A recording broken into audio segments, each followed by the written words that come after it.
Hey everybody, how you doing? It's Shane, and I'm back in the Rotate MD-11F, and tonight we're going to be flying this aircraft up to, or over to Dallas-Fort Worth from Ontario. Ontario is my hub. I'm the hub manager here, chief pilot. So I'm hoping I can recruit some pilots along the way. But in the meantime, let's go ahead and get set up.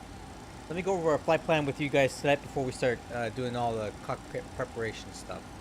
So we are UPS 285 Heavy.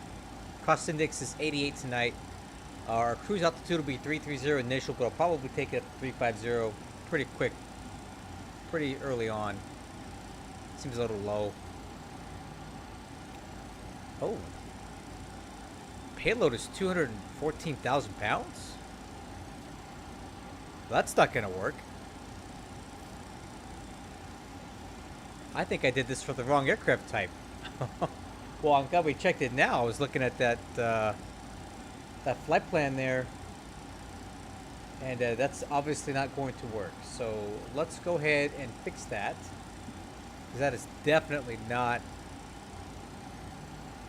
right. Yeah, that's for a 777. Let me edit this flight plan here, because this is that's nowhere close to being right. Alright, I think we're going to have to probably change our call sign to 284 just to avoid confusion with ATC, because I don't know how to purge a flight plan out of their system. Let's try this again with the correct aircraft. There we go.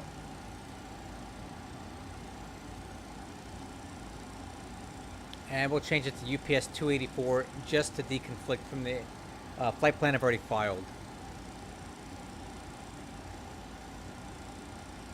Okay. And then we'll go into pre-file the network, and we'll go ahead and try 284 instead of 285. Okay, flight plan is filed. No big deal. So now what we'll do is we'll unload this one and we'll load the correct one. UPS 284. Alright. Okay, cost index is 58. Okay, cruise altitude 330. Takeoff weight estimate is 494.5. Landing weight estimate's going to be 453.7. I've got 63,980 pounds of fuel on board for this flight. Cargo weight looks a little more reasonable for an MD-11. 178,000 pounds. No passengers. Cool. I'm going to do something a little bit out of order tonight. I'm going to set the weight and balance first, because I want to see if we can get the aircraft to load cargo on board. I think that's a new feature that the latest Rotate update brought. 63,980. Nope. 63,980. Taxi fuel is going to be 1,000. Trip fuel is 4768. Okay, those numbers look good. Apply to the aircraft. Apply weight and balance to FMS. Now, if I go to ground ops and I go load aircraft. Okay, well, obviously the scenery is kind of conflicting with this here, so don't mind that, but it looks like this cargo is going to stay on the aircraft, and it will be reflective of the total weight of cargo total. And when we get there, we'll be able to unload it too. So that's kind of cool. Alright. So flight controls, I've already checked all that stuff. Let's go ahead and do the EFIS panel here. Traffic data, 1, 2, 1, 2. Min range here, plan here, 80. And we'll do Wixer. Alright, now let's go ahead and set up the FMC. I think I'll also log back in.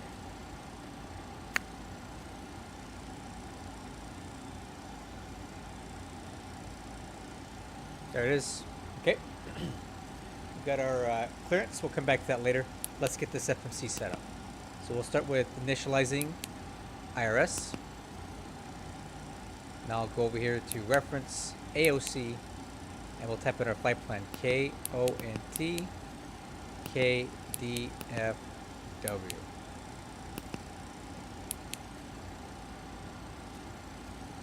Okay, well that didn't work.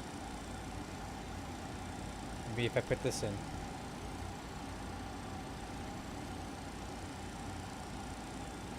Let's try it again. KONT KDFW.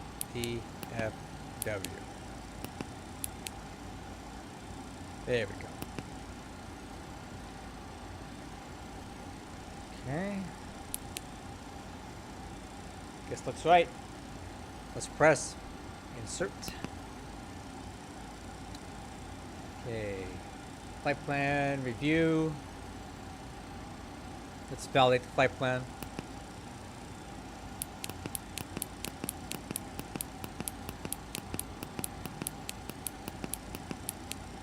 And it looks like this is lighting us up for an ILS approach into 3-6 left at Dallas, but let's confirm that. Yeah, ILS 3-6 left from Allen looks fine. We'll pick that one up. Of course, we'll reevaluate this as we get closer in case the weather changes. But current weather at Dallas, they're landing 3-6 left and right. ILS approaches. Okay.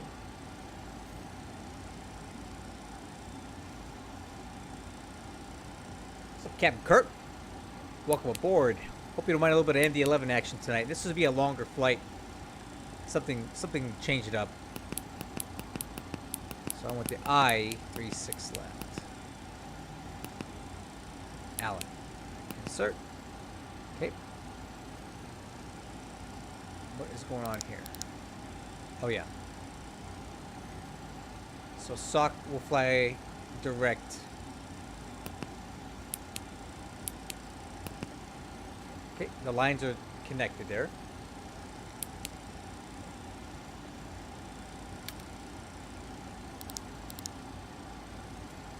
All right, let's get the wind data. Reference AOC COM, wind request.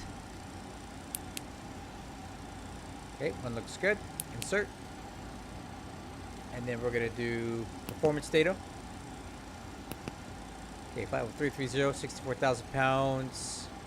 Taxi fuel, route reserve 4.4. Cost index 58.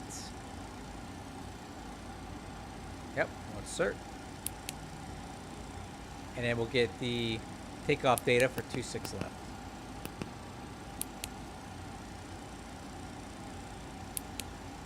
Alright, 2-6 left. We got flex 58, flaps 15, V1 149, rotate 161, V2 168.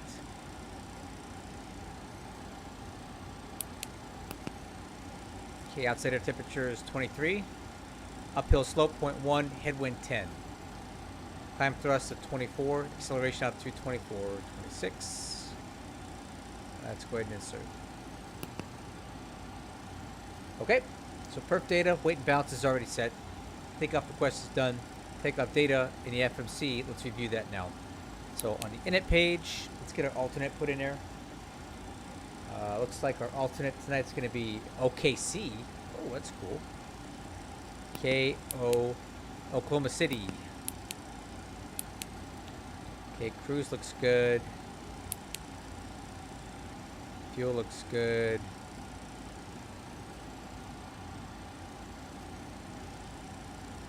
Looks good.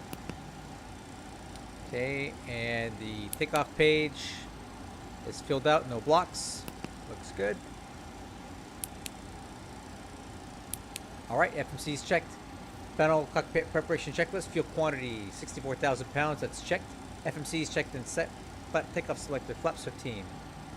IFR clearance. We got one. Let's read it. Okay. So SoCal approach has cleared us to Dallas Fort Worth via the Ray G4 departure, meatball transition, climb via SID, except maintain 7,000.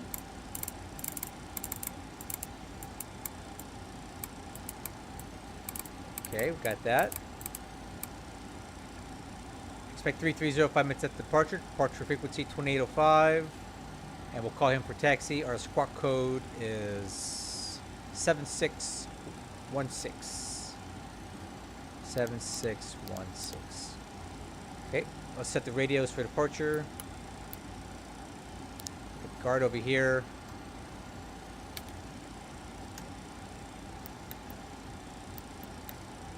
And then I'm gonna put 2805 here, but I'm gonna tune it out for now. I don't want to hear it right now. And then we'll put 22.8 on this. Okay, radios are set for departure. FCP airspeed 253. So minimum climb speed. Heading is set, altitude set, altimeters. Alright, what do we got here? This is information kilo. Wind 23011, gusting 18. View clouds at 10,000 feet, 11,000 feet. Temperature 23, altimeter 29908.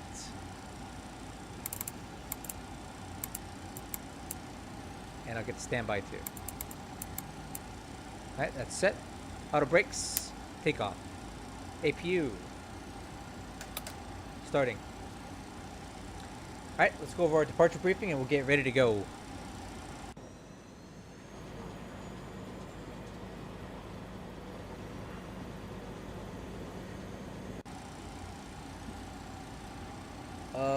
Okay. So we are at the UPS ramp at Ontario. This is my hub. I'm the chief pilot. This is UPS 284. Non-stop service to Dallas-Fort Worth. We'll push back, tail facing south, pointing towards Yankee 1, and I expect a very short taxi to Yankee 1 Whiskey, holding short 26 left. We'll take a full length departure from 26 left, 10,000 feet of runway available. Let's run those takeoff numbers real quick. Alright, so plenty of performance here.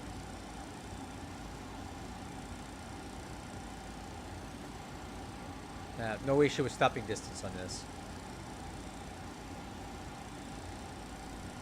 Alright, after departure, we're going to fly the Ray G4 RNAV departure. The instructions here for 26 left. Climb out heading 258 to 1460, then left turn direct across Seoul, out above 4,000 feet. Should be no problem in an NV11. Then track 133 to cross Reggie at 7,000. Okay. And then already at above 13, but we'll be well above that by then. And we'll fly almost directly over my house, guys. I'll see if I can point it out on our way out. But yeah, this departure out of Ontario always flies over my house. I look up every day and I see planes flying over. Okay, departure briefing is performed. Alright, status page is set to engine, doors and windows. Ooh.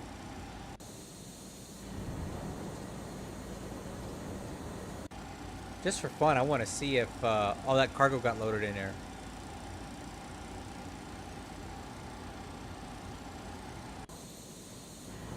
Oh, it did. That's cool, man. Look at that. Bunch of cargo in our MD-11 today. That's neat.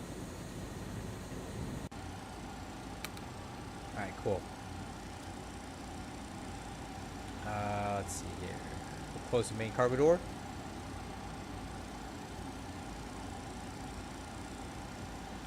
Okay. Aux hydraulic pump 1 is on. Parking brake is set. APU power on. External power off. Yeah, you gotta fly the MD-11 way more, dude. Wheel chocks and ground support equipment is removed. Okay, beacon light is on. APU bleed is on. Engine ignition A. Third party smart cars. This is our A-car system.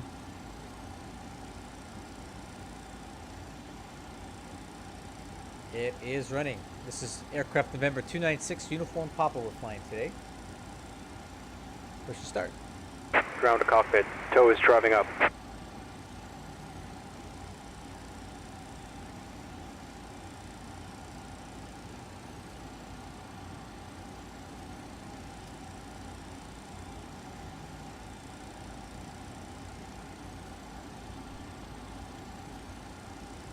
Okay, all doors and hatches are closed. Ready to connect. You're clear to connect.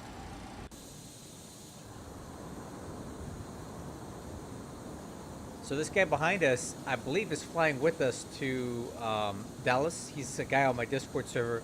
I'm not quite sure. Oh, Austin. His name is Austin. Hey, Austin, I don't know if you're on my stream or not, but I'm getting ready to push to start here.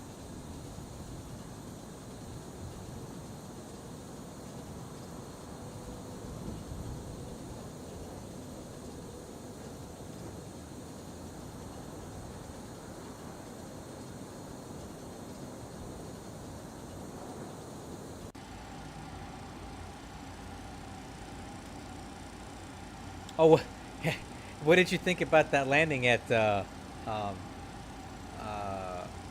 Newark? I thought it was pretty good. All right, man. I'm gonna go ahead and start pushing, dude. Even if you're a few minutes behind me, that's okay. Ground to cockpit. Please show me where you want to go. About there will do. Tow connected and bypass pin inserted. Release parking brake. All right, guys. Let's do it. Starting pushback. And you may start engines. SoCal departure, Alaska 2191, climbing 2000. All right, let's go for engine start. Starting number 3. Button it. Alaska Button out, light 2191, on. circle approach, radar contact. Rotation on 3. I didn't hit a truck, that's right. I think I had the vertical profile pretty okay on that thing. Okay, oil pressure's coming up on 3. Fuel on 3.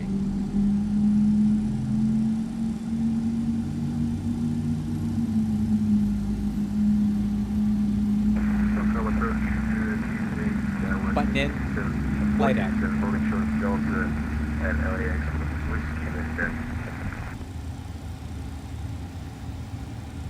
Skywest 4087, Okay, starting SoCal 1. approach, Button low out, runway light on. 24 left, taxi Rotation via on Delta, 1. Delta 7 Echo.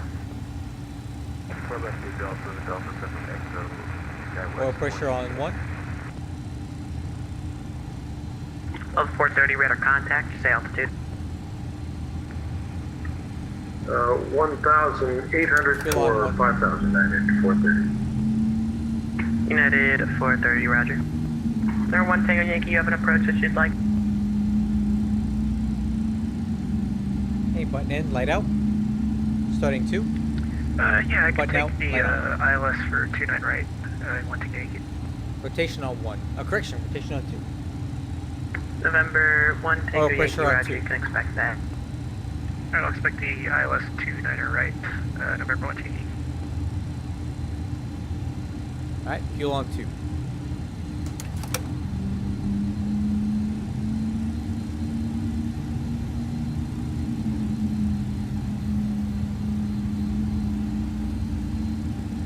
Operation complete.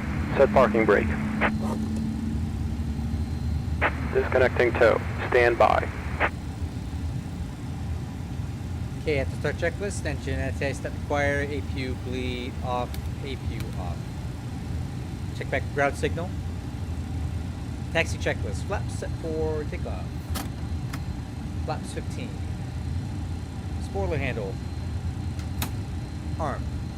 Number 1 Tango Yankee, cross Step Seal trim, Beach VOR, 5.5 at or aircraft above goes up. 2,000, cleared ILS runway 29er right approach. Alright, I'll cross Seal Beach at or above 2,000, cleared. Step trim set. Takeoff data review. 29er right. B1 149. Rotate 161. And B2 430, turn left, 168. heading Flap 170, track climb and maintain 178. Slap track 225. 13,000. Clean climb speed 253. Heading Tow is 130. disconnected and bypass pin has been removed. Hand signal on the right. We'll see you next time and have a Yeah, safe it's left flight. to 180. Alright, Austin, I'll be ready to move in just a second. 13,000, that's 429. Alright. No adjustments to the departure brief. Transponder. Standby. Nose lights. And runway turn off. Southwest 487, ready to go. Alright, status page. That's 4087, runway 2, or correction, runway 24 left, clear for takeoff.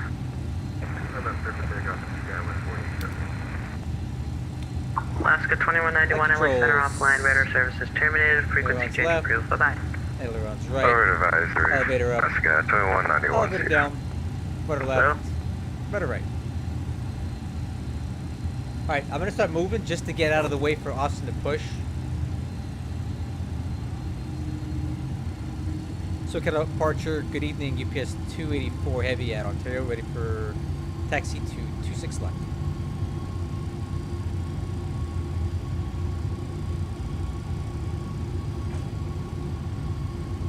Your UPS 284 Heavy SoCal approach, hello, runway 26 left, taxi via Yankee and Whiskey. 26 left via Yankee Whiskey, UPS 284. Alright crew, we're gonna slow roll this thing to give Austin a chance to catch up with us here.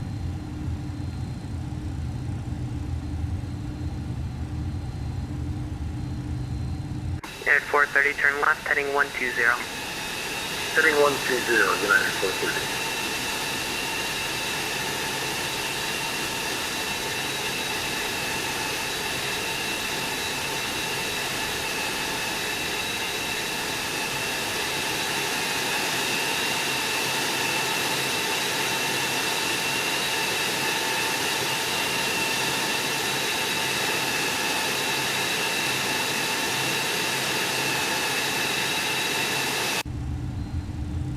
Make a left turn here on the Yankee. Clear on the right. SoCal Star 9, Clear on the south of right. Riverside, VFR 2500, request platform. Star 9, circle approach, ident.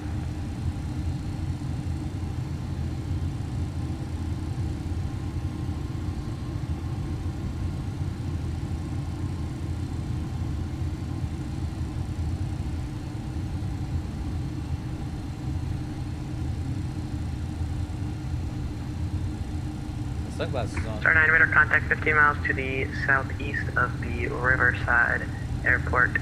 And the, let's call it the, yeah, there's no good altimeters for you. The John Wayne altimeter is 3000. 00, we're on highway patrol today, Star Copy. 9. Oh, sweet.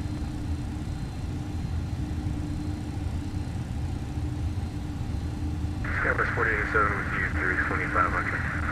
I'm gonna be the system. Skywest 4087, radar contact, fly heading 170, or correction, fly heading 180, climb and maintain 1313,000.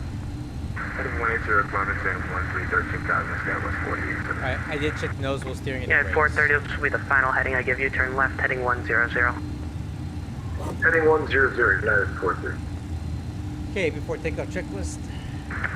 Amsterdam, SoCal, Alaska 1406, EAD. information, Yankee at Lindbergh 134, descending via Lucky 1. So brake, nav, That's 1406, circle bridge, Profile radar on. contact, squawk 6540. lights. Son? Switch. Hi, Daddy. What the heck?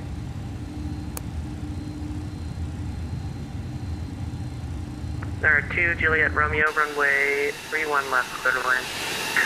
31 left, clear to land, 582 Juliet Romeo.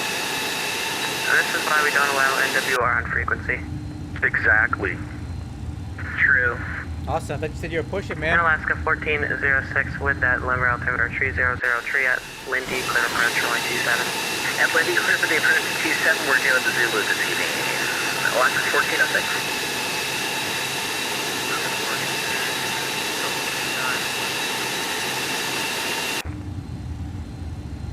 Delta 69 runway 24 left, taxi via Delta 7 Echo.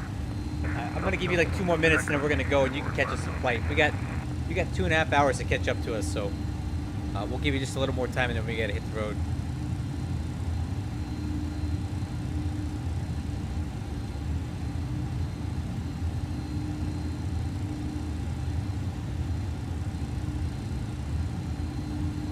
Ah, there he goes.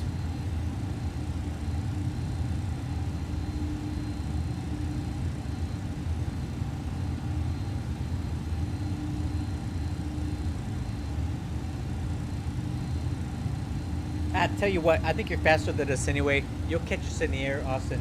It's probably better if we get a little bit of spacing anyway. So, make up the distance airborne. Just go max. Just put like cost index 200, and you'll get there. We're gonna go ahead and go here. I got people waiting for me.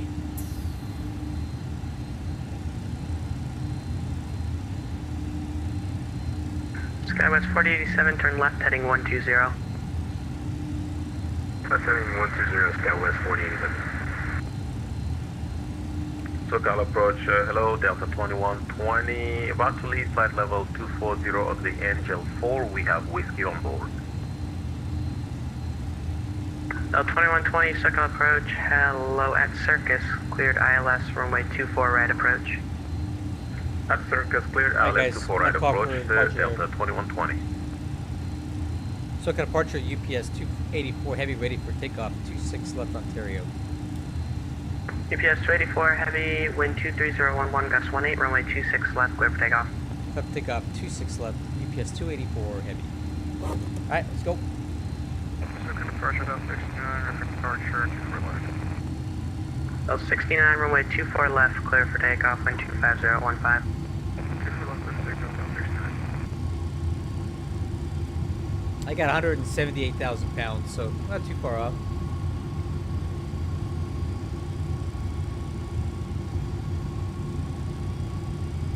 Approaching 26 left.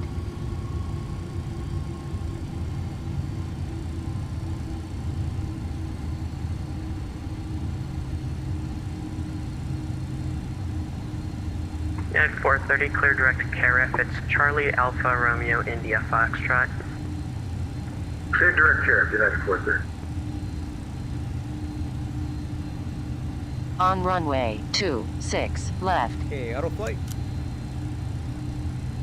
Alright, let's go.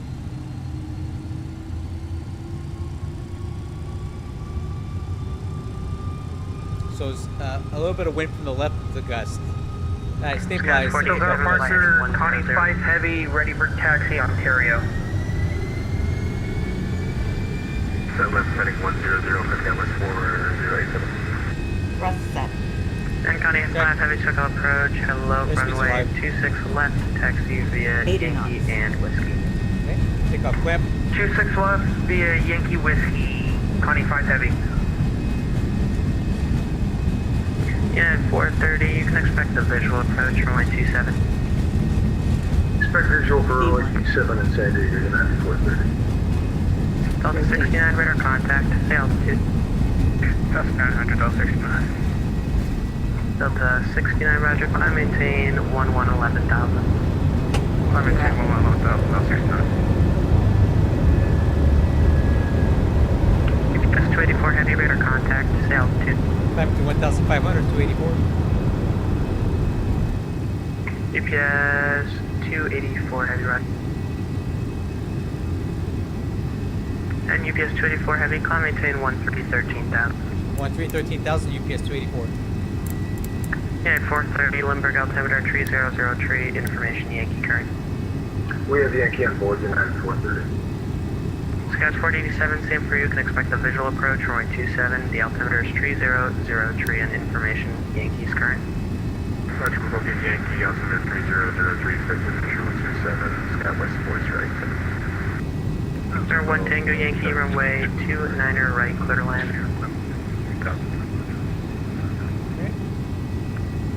Number 1 Tango Yankee, runway 29er right, clear to land. Runway 29 right, clear to land, November 1 Tango Yankee. Alright, 85 November, Sierra SoCal approach, radar contact.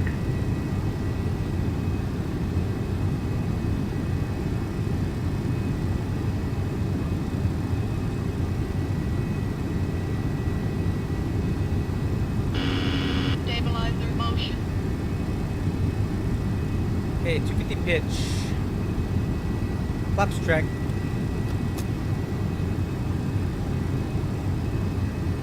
Connie 5 heavy, wind 23011, gusts 18, runway 26 left, clear for takeoff. 26 left, clear for takeoff, Connie 5 Heavy.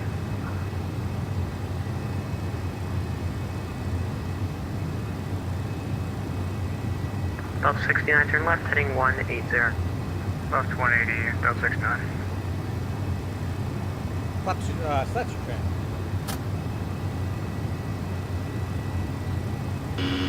Stabilizer motion.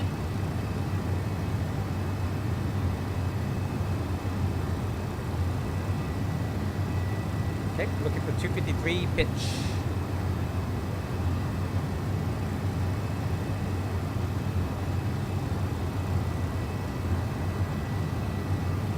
NorCal approach, American 1775, descending on the Angel 5 with whiskey. 1775, circle approach, hello, the Los Angeles altimeter is 3000, squawk 2630 and say altitude. Time plus 13,000. Hey, Seth, thanks a lot. 2630 with the box, Hey, are currently you, at flight level 240, descending on the Angel 5. Ontario hub, right, Seth? Oh, no. You went to Dallas? Oh, yeah, man, what a bummer. But it's okay. We're glad to have you anyway, man. And we're flying to Dallas tonight. So. And 582 Juliet Romeo, it's clear runway 31 left at Juliet, and we're taxiing to signature. 2 Juliet Romeo, roger, text, bring via whiskey. Bummer, man. Via whiskey. Nah, I'm just kidding. Dad. Dallas is okay. Oh, I'm coming back out. Well, I'm not. Bye. Whatever. Alright, NWR, you're cut off. Contact tower 18.3. No! Over to Tower 183, Alaska 1406. Good night, Mr. Goldstone. Have a good one. You too, sir.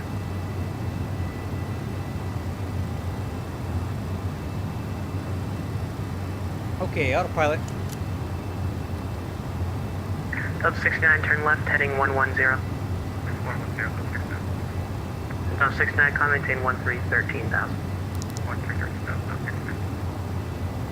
There's 5 November Sierra LA Center offline, radar services terminated, frequency change approved. Bye-bye.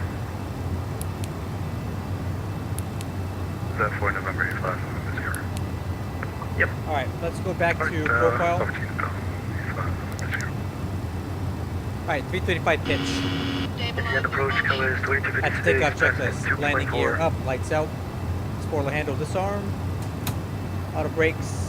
Status 5256, circle approach, radar contact. Flaps. Connie 5, heavy radar contact, Up. say altitude. Flap takeoff selector. Flaps 15. Passing through 6,000 EAD. to No 7,000, alerts. Connie 5 heavy. Stereo lights.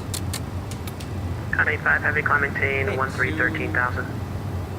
13,000, Connie 5 heavy. I know, hey, And UPS AJ. 284 heavy, LA Center offline, radar services terminated, frequency change approved. Stabilize their motion. Yeah, over to advisory UPS 284 Heavy. Thanks for your service. Alright, let's go ahead and take it to 330.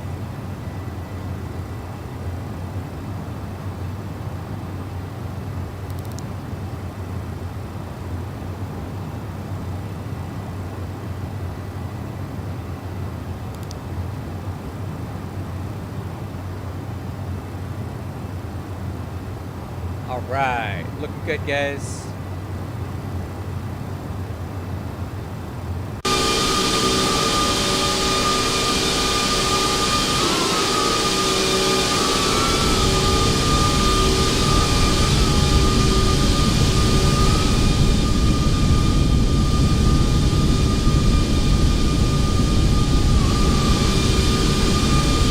Alright, I'm gonna give you a little geography tour real quick.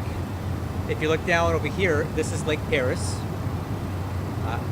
And over here is March Air Force Base. That's where I work every day. That's the 215 freeway right there.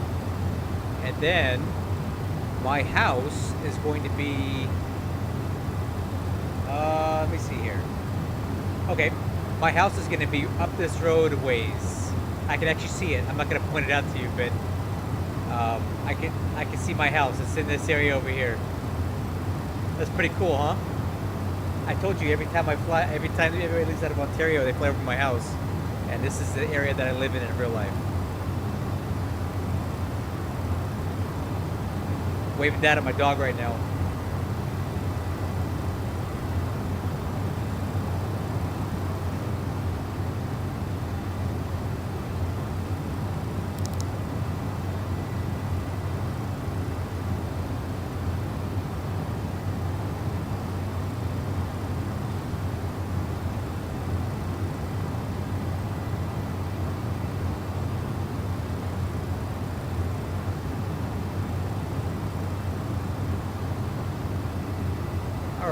Altimeter standard. We'll cross check at 190.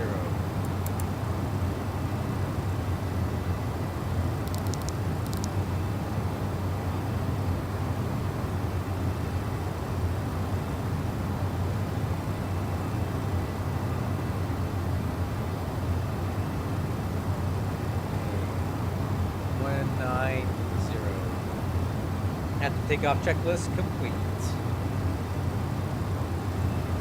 Alright, so let's look at some more geography out here. So that's Lake Paris over there, we just passed it. Over there is Big Bear Mountain in the San Bernardino mountain range. And over here is Mount San Jacinto. So up in this area there's a town called Idlewild. And I actually come up here all the time. It's about an hour drive from my house going up the mountain. But when it snows, we get pretty decent snow up here. And there's a really nice little nature park that I like to take my kids to over here in Idlewild.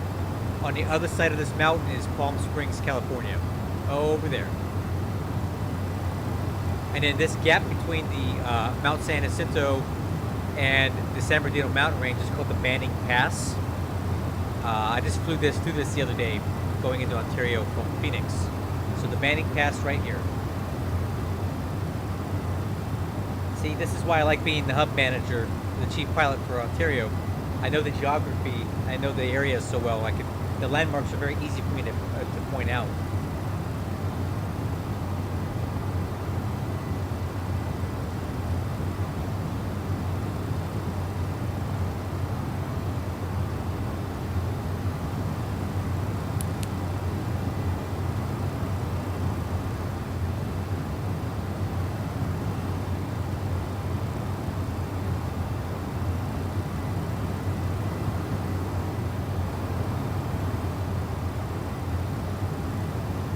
Yeah, you can see out here in the haze, this is Palm Springs out here. The land of 1,000 golf courses. Oh, Ridgecrest. Ooh. Dude.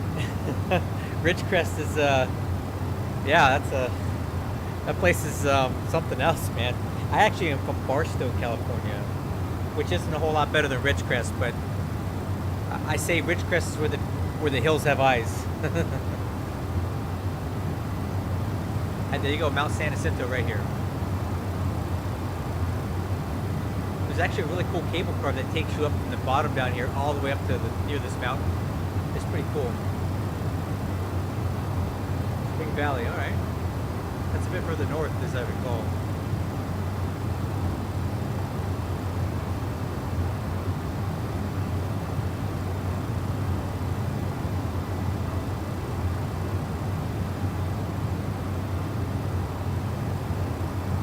And then down there, I don't think that's Palm Springs International, but it might be. Let me see. Yep, it is. Actually, I was wrong. It is. So, airport. KPSP is right down there. Yeah, so that's Palm Springs International Airport there. There's the passenger terminal. And if you're ever in Southern California, there's a really, really cool air museum over here on this side of the airport called the Palm Springs Air Museum. They have a lot of World War II aircraft, a lot of flying like P-51s, P-63. If you guys are watching my channel, I post YouTube shorts of real planes. The P-63 and the P-51 that you've seen on my channel, if you watch those shorts, are from Palm Springs Air Museum. They come to our air show at the base every couple of years and they perform there. Yep, there's some guy. And you can see how this is just turning into straight desert. Palm Springs is a miserable, hot, awful place. And the further down you go, the worse it gets. So Palm Springs is here, and then you have like Indio and Coachella. All that stuff is out this way. And I can't stand this place. It's always hot. Even in the wintertime, it's 90 degrees. I don't know why anybody wants to live in Palm Springs, but they do. I don't know why. And then way out here to the off our nose, this disgusting pile of filth over here is called the Salton Sea. And this is a inland saltwater lake. And it is one of the most putrid places I've ever been to on Earth. So here you can see us right here. Here is the Salton Sea, and this place is disgusting. The water is like rancid. There's nothing flowing into it. It doesn't really have any active tributaries. It's saline and it stinks so bad. When the wind is blowing really strong from the south, where I live, we get this awful stench in the air, and it's the Salton Sea. Despite it being like 100 miles south of me, I can still smell it. It's awful.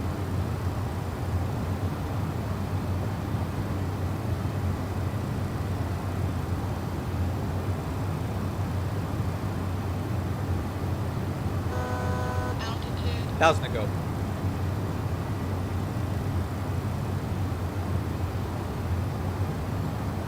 All right, let's see. So Austin is with us too. Let's see, where'd he go? Let's see how he did. Let's compare our tracks. All right. So Austin took it way further out more, which is fine. I'm sure 777 gave different different guidance than us, but I made a pretty sharp turn here, and I flew the aircraft to about here. You can see that's why our flight paths are diverging a little bit, but I turned the autopilot on right around here, and you can see that's we're kind of on the same track now. I am doing 448 knots over the ground. He's doing 467, so he'll catch up to us pretty good.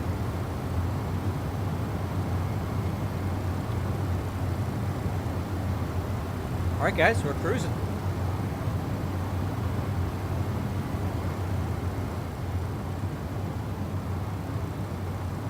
Let's see how long we got.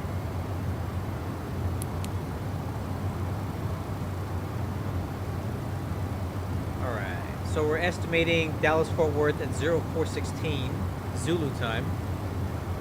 Current time is 2:13, so about 2-hour flight, and we'll be in Dallas. I'm kind of looking forward to it. I don't normally fly these longer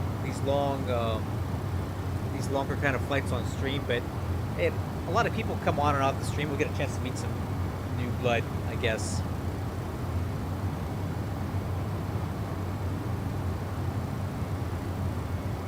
I'll turn on a little bit of streaming music. I have this channel that I listen to that has it's basically there's no ads and there's no it's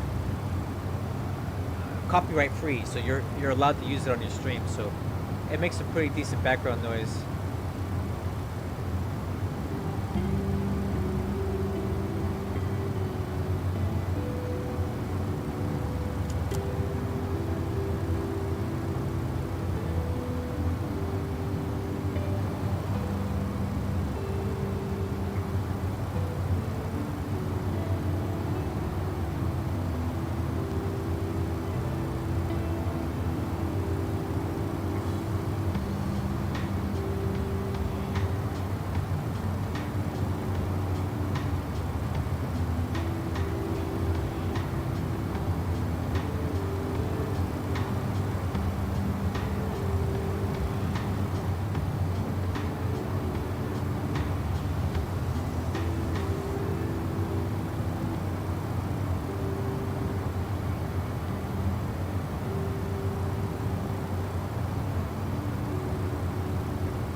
Is it loud? Do I need to turn the volume down? Hey, you guys gotta let me know if like the aircraft's too loud and stuff, because I can only hear what I can hear in my headphones. So let me know if it's too loud. Sound checks are appreciated for the microphone and the desktop volume. So all this stuff can be adjusted.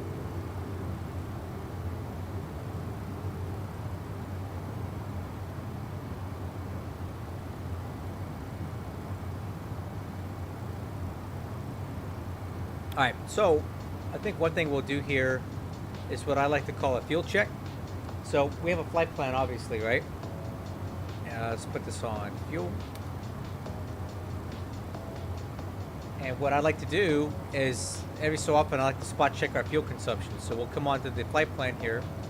So at scenery, we should have 51.4 thousand pounds of fuel remaining. So as we cross scenery, we'll do a fuel check and see what we got.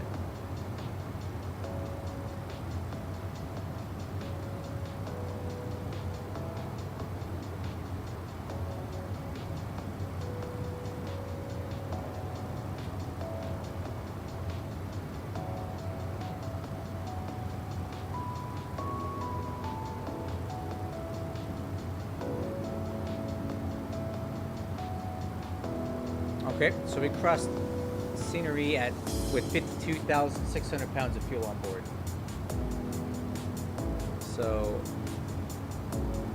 52.6. Oh, okay, let's try this again.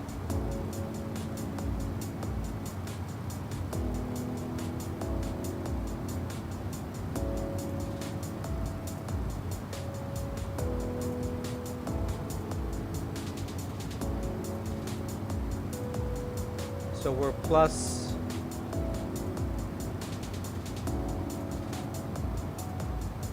1.2. So a little bit heavy, or burning less fuel than anticipated.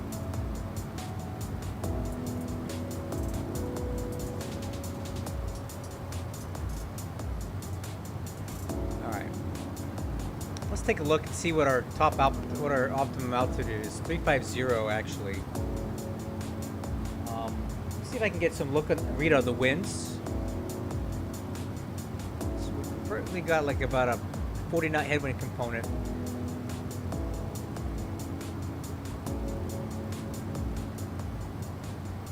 Let's see if we can get a look at the winds a little bit higher up.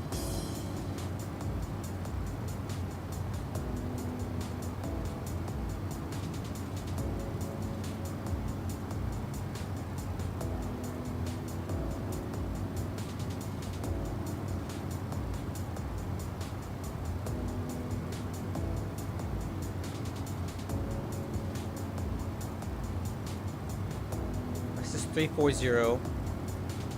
This is 300. So the wind around here is minus 41. At 340, it's minus 51.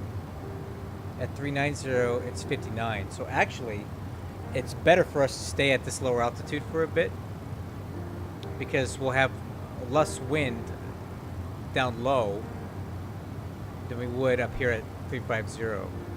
So I think kind of when we get here,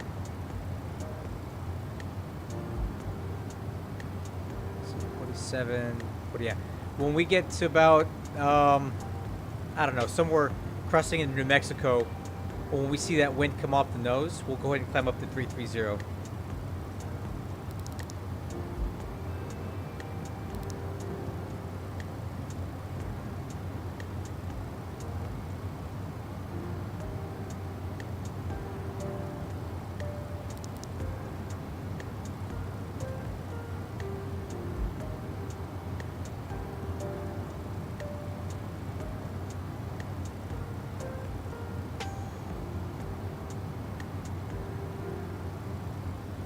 Alright, so we're doing, see, 439, he's doing 476, man. You're gonna run us down, Austin.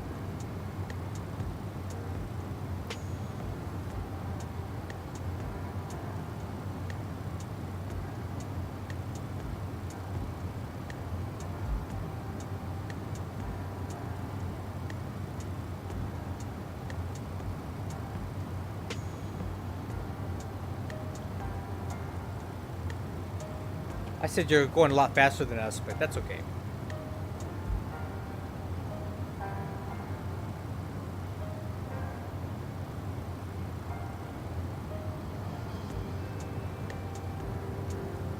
You're fine. Don't slow down or anything. You're good.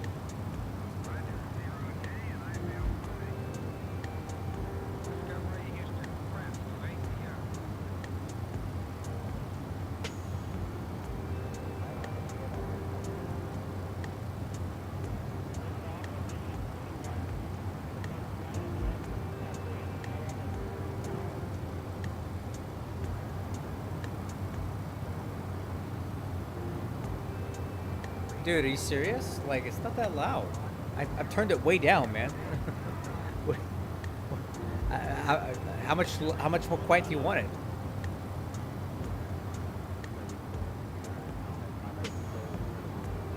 I couldn't hear it because of the noise from your plane.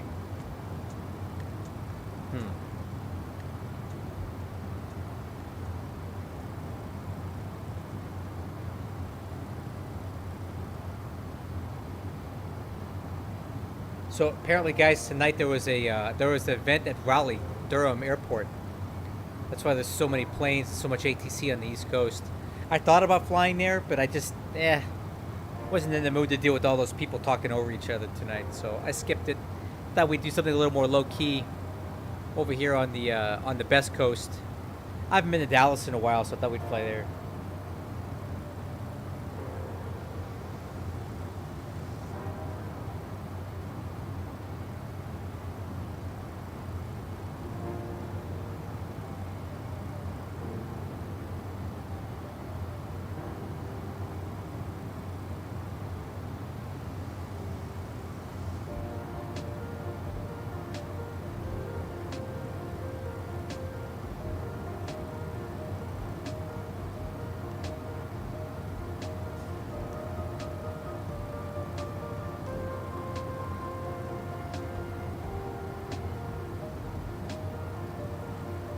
Oh, I thought I would mention this to you guys. I'm running something new here, which I'm kind of excited about. I hope something cool works with it. Check this out. So this is a Lewis script that I didn't find it. Somebody on my Discord found it, but it's brand new. It just came out less than a month ago, and basically it creates random failures for your MD11, Rotate MD11. So you can set it to set the mean time between failures, and it does some math to do some Quan Aviation Vietnam. Hello, welcome. Nice to meet you. This Lewis script does random failures, and it can basically trigger any of the 146 failures that the Rotate MD11 has simulated. And you set the mean time between failures, and I haven't set to 5 hours because I kind of want to experience some failures in the MD11. I don't really do those too often, so.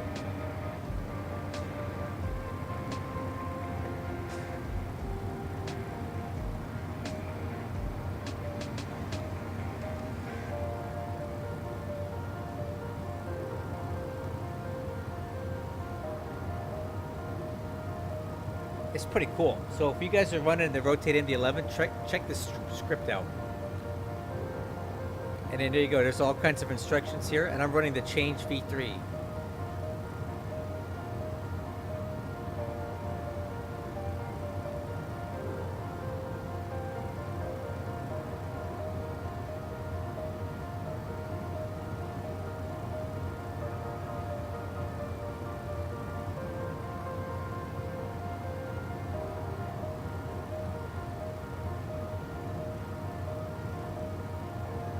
Cool. So we'll see if it happens. So, like I said, I set this to 5 hours, and we'll see if we get a failure or not. Because failures in the MD11 are pretty cool, because it really talks to you, kind of like an Airbus does. It'll give you a caution or warning here in the EAD, and it will tell you to go check the like the consequences page, or you can go to the exact system that's having the malfunction. And on this, it'll give you instructions on, or if you go to status, it'll give you status of all your subsystems and what's wrong with it. And the consequences page will tell you, as a result of that system having failed or being off, these are your limitations, like no auto land, autopilot on autopilot 1 only, or flaps limited to whatever. It'll tell you what those consequences are for each of the failures that you have.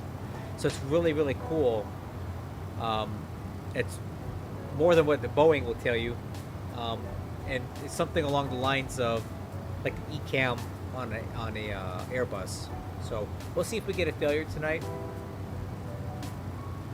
That's right. Just drop it in the Fly with Lewis scripts folder, and then you go in there and you open up the Lua file, and you can change the parameters, like how many hours between failure.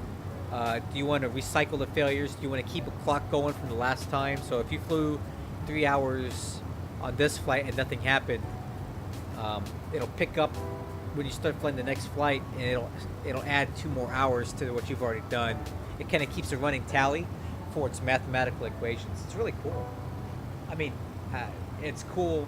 The it sounds cool anyway. I don't know if it is. We'll find out. And more often than not, guys, these failures are getting pretty low rent. Like you're gonna lose like one of your electrical systems or something, and it's not like you don't have 3 or 4 of them. Or you'll lose a hydraulic system, so then you got to RMP over and do some stuff. Again, none of that stuff will cause your plane to crash. Now, you could get an engine fire or like an engine failure or something like that. But I think the way I read the README for that thing, it kind of saves those for like lower probability and gives higher probability to the less damaging minor system failures and things like that. So we'll see. I'm going to keep this thing running all the time until we finally get a failure someday. And then I'll have to figure out how to deal with it. I think I have some material somewhere.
Ooh, I think we might have a nice sunset shot, guys. Let's check it out.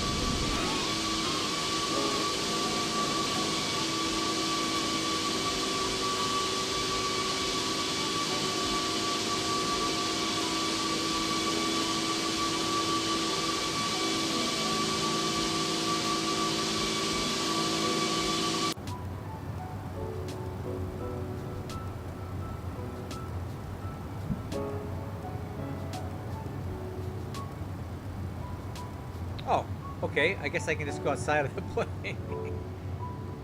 That's one way to do it, right?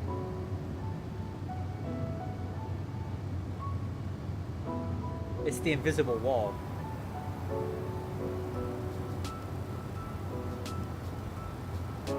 Yeah, so, I mean, like when I used to fly the PMDG, MD-11 and FSX a bazillion years ago before half my viewers were born, it had an option for random failures in there. Like, they would just pop up randomly on a set timer and stuff. And then they gave you a pretty good guide for how to troubleshoot that stuff. I think I still have it.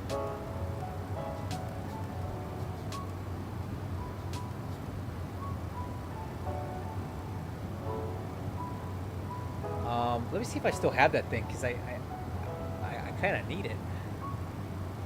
Let's see, where would I have put that thing? Documents.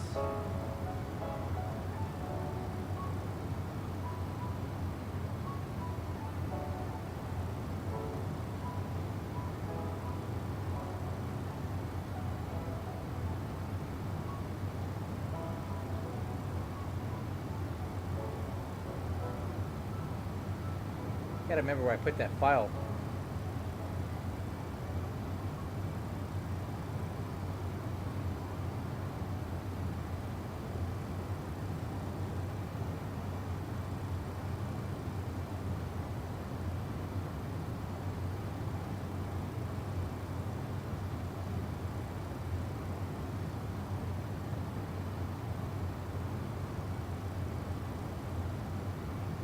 Man, I hope I didn't delete it.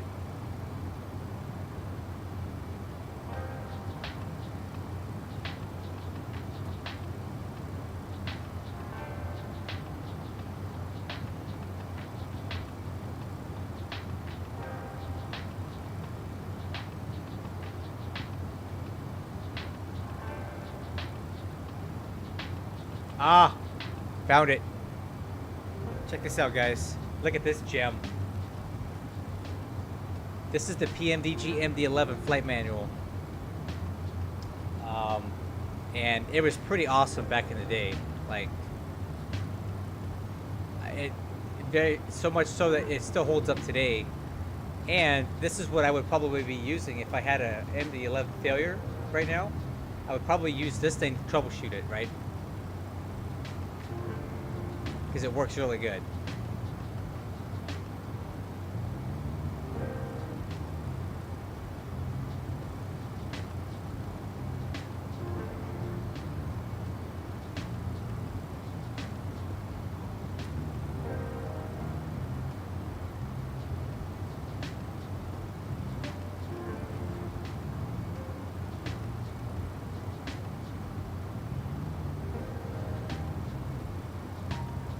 Yeah, this is 2008, guys. This is how good PMDG used to be.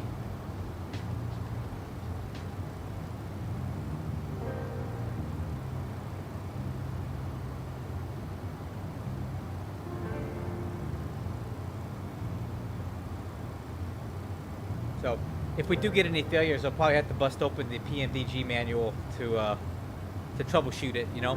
Go through all the steps for it.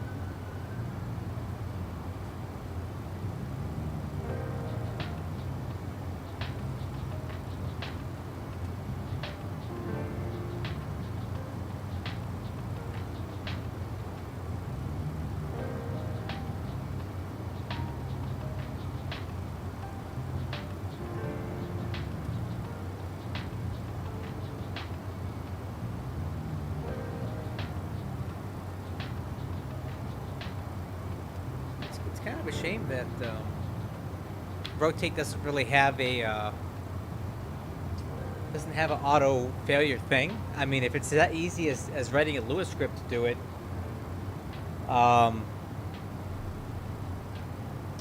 you would think it'd be, you know, why not just incorporate that thing into the MD-11 by default? But I don't know, whatever. Oh, FS Labs. Oh boy, you want to hear a funny story? Okay, so way back in the 2009, 2010, that time frame, when I was flying FS9 or FS 2004, FSX, the PMDG was the thing, and they were putting out pretty cool stuff, right? They had the 737NG, the MD-11 came out, and at the time, the guy that did the flight models, or we call it FDE, the flight dynamics engines for PMDG, especially the MD-11, was some guy named Lefteris or something. He was some Greek dude, Lefteris, whatever, Papa Demos or something. Let me see. Aha, FS.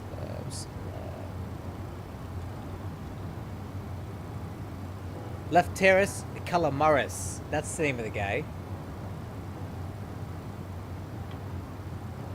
So he used to work for PMDG back in the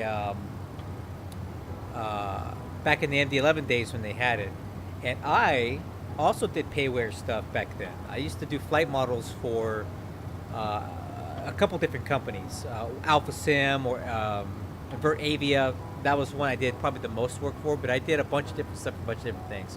So I kind of knew how to do flight models and things like that.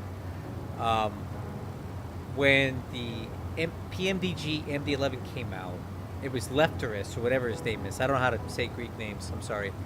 He apparently was the one that did the flight model work on the MD-11.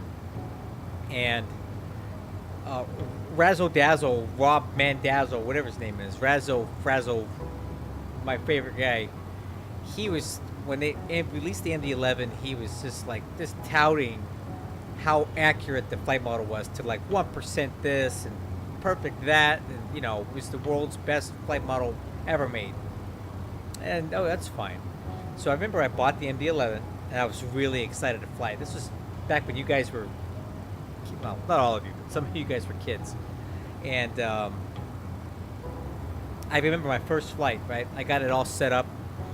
I set the stab trim based on the, you know, the FMC, and I go to take off, and the nose just came off the runway, and the plane, razzle dazzle, yeah. The plane just came off the runway super, like auto rotated, and I had to push my yoke at the time, or my stick, all the way forward just to keep it from like this taking off in outer space, right? I mean, it was like really bad, and I could barely control the plane during takeoff. So apparently, I don't know how or why or what, there was something wrong with the effectiveness of the horizontal stabilizer in a config file.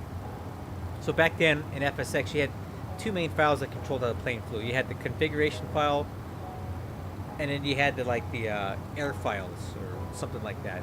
The FDE was in the air files for a lot of the detailed flight model stuff, but the config file had a lot of stuff in it that controlled a lot of things. So me knowing how to do that stuff, I went in there and I changed it. I made a quick little whoa. What the heck was that? Did you guys see that? Whoa. The winds are shifting. That was weird.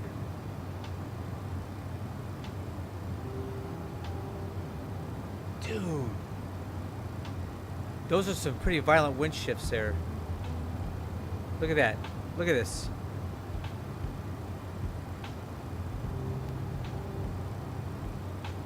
Hey, Austin, when you in the next couple minutes, see if you get into kind of crazy wind shifts as you fly through. Oh, you're 39? Okay.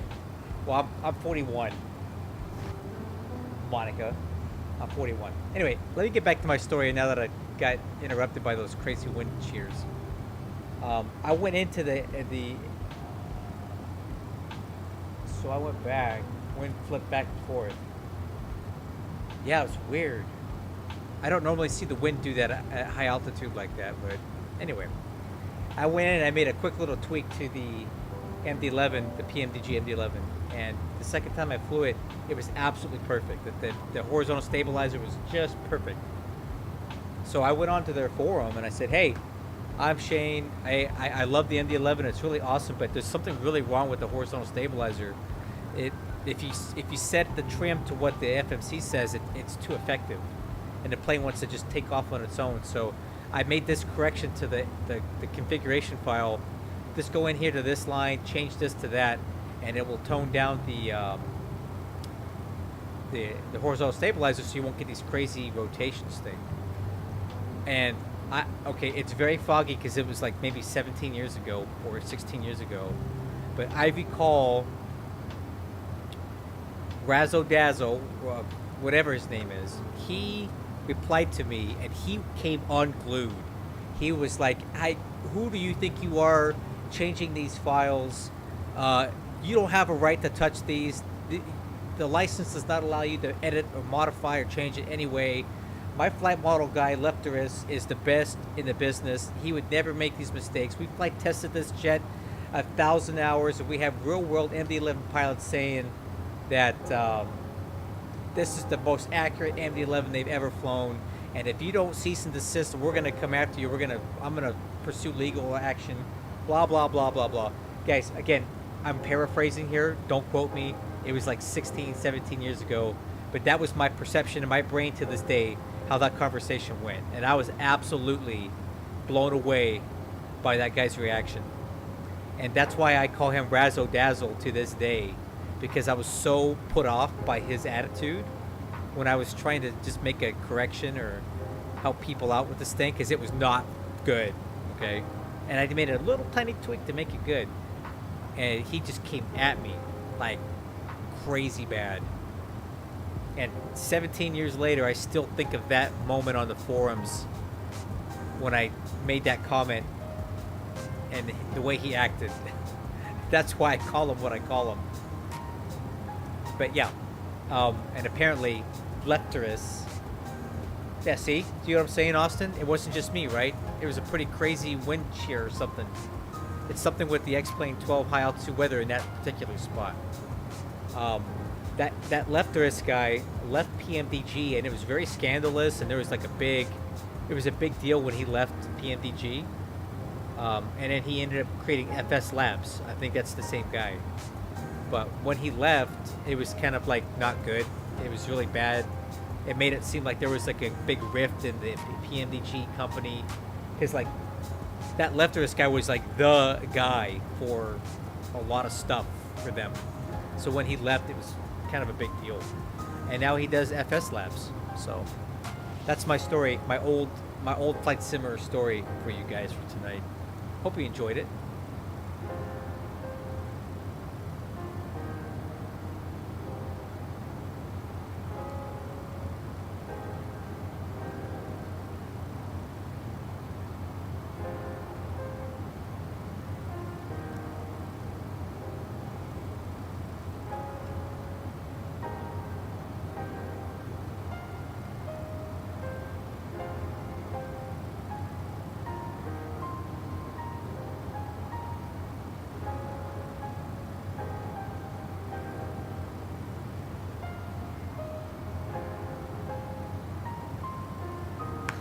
Thank you. So this is something that so if we go back to my YouTube channel, I do want to show you guys this. It's something that I recently started doing, and I'm kind of torn about it because some people say that this can cause issues with your with like the algorithm and how it finds stuff. But you know what? I don't care. My channel's never going to be 100,000 subscribers. This is never going to be my full-time job. But I recently started uploading real-world aviation shorts, right? So my first one was basically this one here. So I've added about 12 of these so far, and all of these are, with the exception of like this one, which was recorded by a friend. All of these are my own personal videos that I've recorded over the years. And as you may recall, when I talked about the Palm Springs Air Museum, this is one of their planes right here. Like, I recorded this at an air show where I was working on ground crew.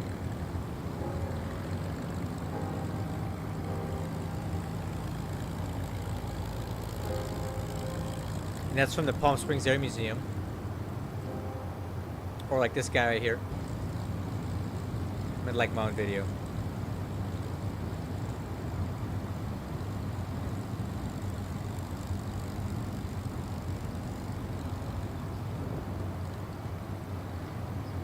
So I started uploading these videos to my channel. So so what I'll do is I'll use these shorts of real world planes, kind of to bridge a gap in between days where I don't have any content coming out, just to kind of keep people engaged and watching stuff. This is what I just recorded over by a DCA a couple weeks ago when I was in Washington D.C. I think this spot's called Ballister Point, and it's right next to Reagan. And I have a lot of videos from here because it was really cool.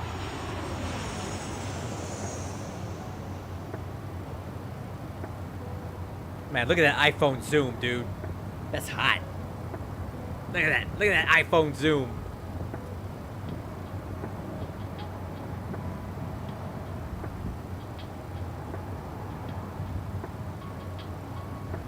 So if you're into that kind of thing, which I think a lot of flight simmers probably are, definitely check it out.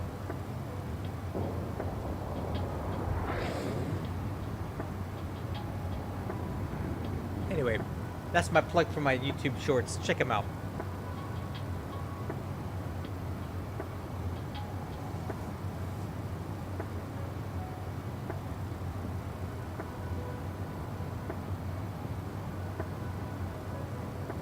Android for life? Absolutely not, dude.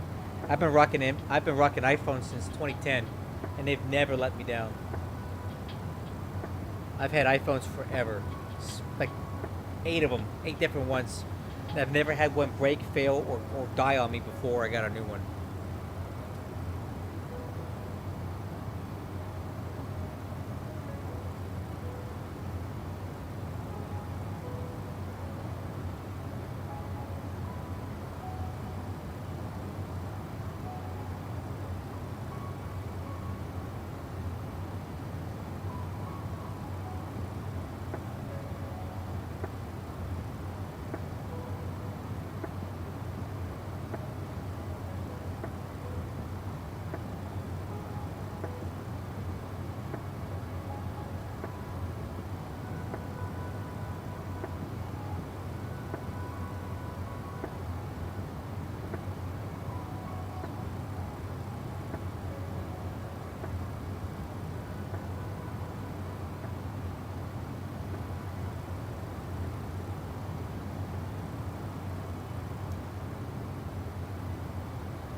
It's the plane. Which particular plane are you referring to? The MD-11 plane, or?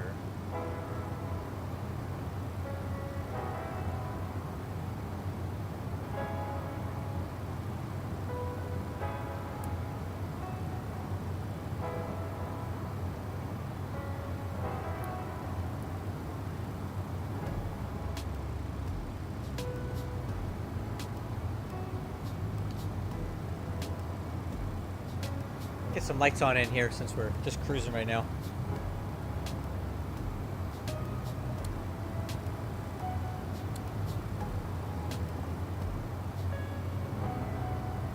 I'm sending lights back here. Let me see.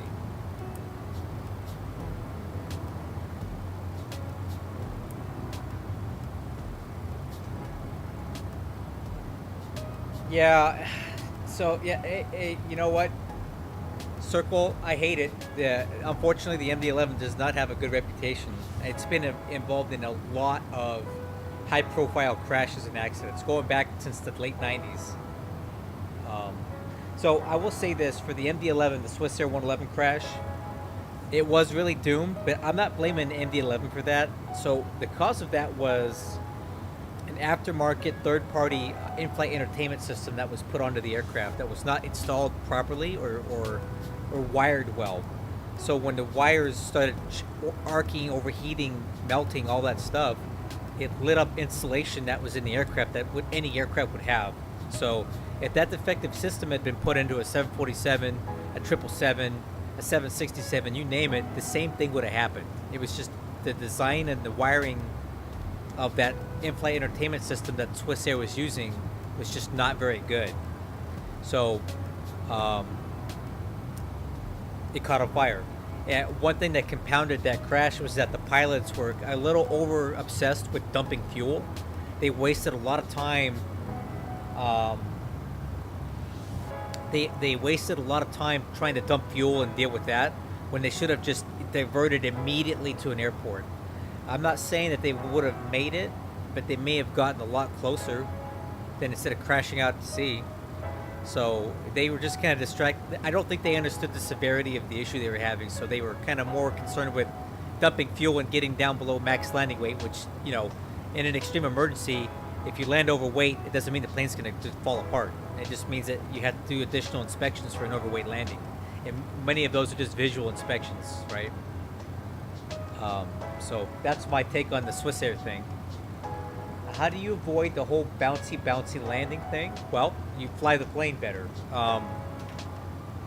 Any plane will bounce if you land too hard, right? Like a 737 will bounce, a 777 will bounce. Any plane will bounce if you land too hard. It's not just an MD-11 thing. I think some things that exacerbate MD-11 bounce landings are the high deck angle on approach and landing, the high landing speeds, and the tendency of the aircraft's nose to pitch up during the speed brake when the spoilers extend, and when the number 2 engine goes into reverse. So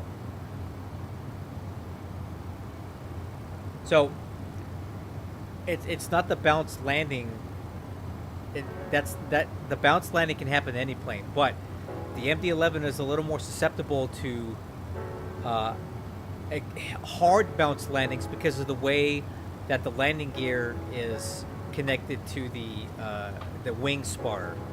So what will happen a lot of times with the MD-11 due to poor pilot technique is they'll bounce, and then they'll do a thing called a porpoise, where the plane bounces up and they don't arrest the descent of the nose, so it comes down kind of nose first, and then it bounces off the nose gear, and then it bounces up again, and you get into these amplifying bounces. And the MD-11 has a max design load for how hard you can land on the landing gear. Every plane does. Unfortunately for the MD-11, the way that the main landing gear, like the outboard, not the center one, but the main ones, the way they're connected to the wing, when they fail, when that gear does eventually fail because you overstress it, because you bounced exceptionally bad, it tends to cause the wing spar to fail. And then when that happens, the wing detaches and the aircraft will roll over in the direction of the failed wing, and then that gets pretty catastrophic at that point because it's hard to survive that. It happened obviously at Newark in the late 90s with FedEx. It happened to FedEx at Tokyo Narita in the early 2000s. It also happened to a China Airlines, I think in Hong Kong or Shanghai in the 90s as well. And to be fair, any plane will break if you land on it hard enough. It's just the MD-11 has an added propensity to the wing to break off when you do it. But at that point, the landing gear was subjected to way more force than it was ever designed to. No plane would be able to withstand that. But it just seems a little more catastrophic on the MD-11. And because it has such high approach speeds, things happen very quickly, right? So if you're behind the airplane, you have a higher chance of bouncing it because you're already going so much faster than most other planes do. So it's very easy to get behind a plane very quickly. All right. Hey, I'm going to go ahead and bring us up to flight level 350 now.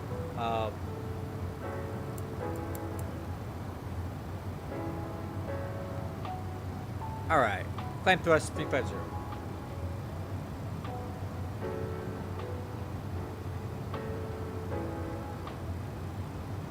Yep, I'm going up there too. Might want to get out of the way. I'm coming up there.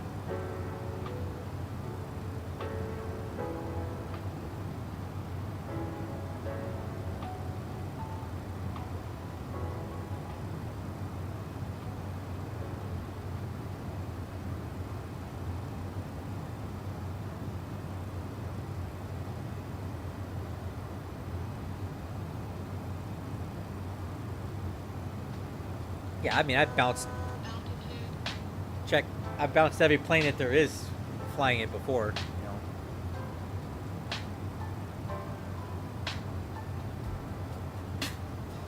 But as a general rule, I don't have a lot of crappy landings in MD-11s. I just have so many years flying these things, so I kind of know how to do it at this point.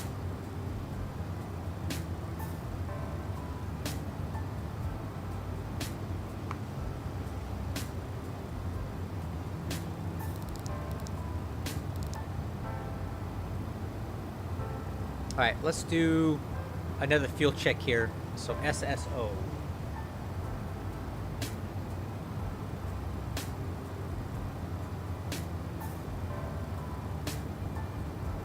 SSO is Saint-Simon. Alright, so we should have 40,000 pounds of fuel on board when we cross this SSO VOR. Actually, we're pretty close to that. Our fuel predictions are actually really good here right now. Alright, so we'll cross that in 1.8 minutes.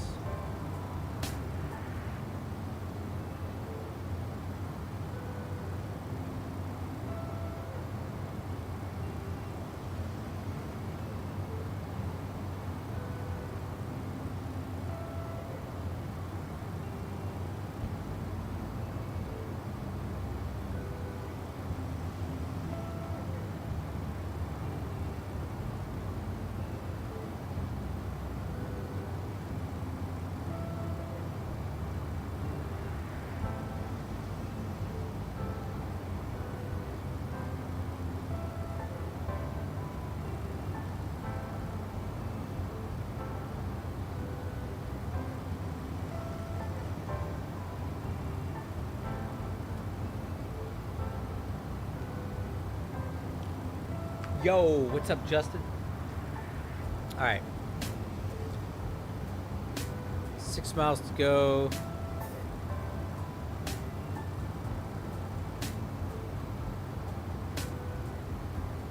Working.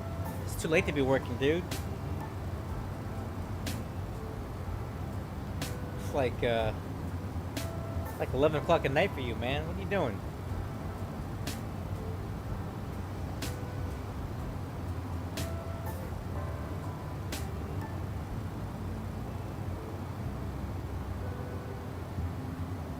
All right, so crossing SSO, we have 40,500 pounds of fuel on board. Well, why can't you do that during normal hours, man? Why do you gotta do that on your evening time? It's not like you need to do that tomorrow. You people work too hard, man. When it's quitting time, it's quitting time. That stuff will be there waiting for you tomorrow. Well, I would say I'm going to bed. My salary will have to wait till tomorrow when I'm awake again. Alright, so we had 40.5.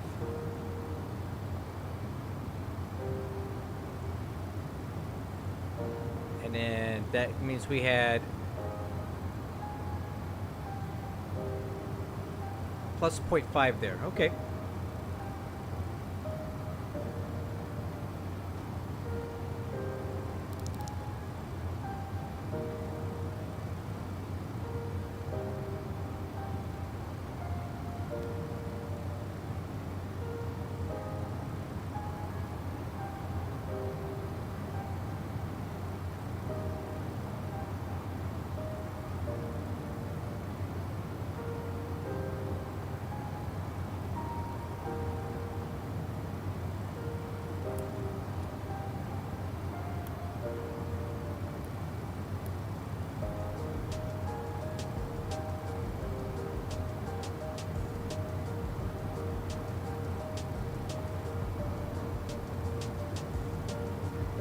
Well, at what point are you just allowed to sleep, man? I don't understand that kind of work culture and work ethic where the people expect you to work at 11 o'clock at night. I don't get it, man. Maybe because I'm a spoiled government employee, that could be it. We don't work very hard, right? I guess civilians out there on the economy work a lot harder than we do and have no protections from being abused the way you're being abused right now. That's not cool what they're doing to you.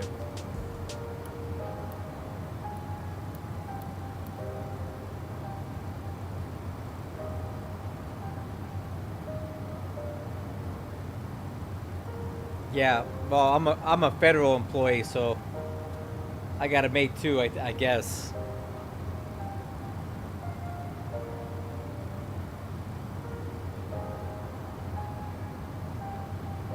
Yeah, like we call those Caltrans workers where I'm from in California. Caltrans, they're the guys that do the road work.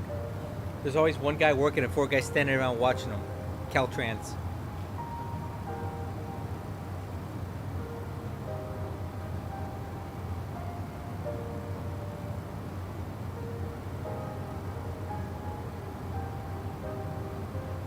You know, I always wondered, are there lights back here for the jump seaters?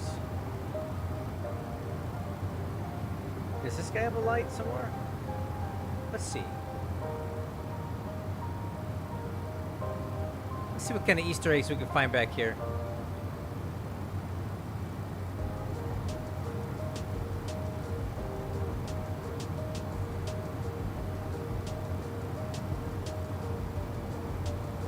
Probably not, but...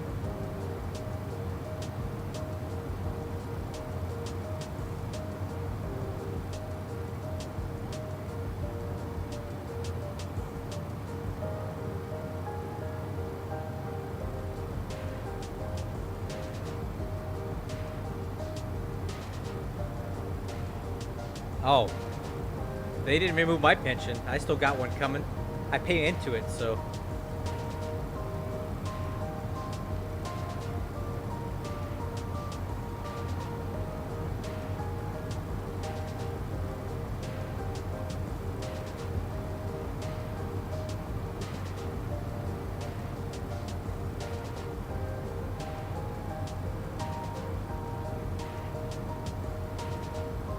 Oh, I see.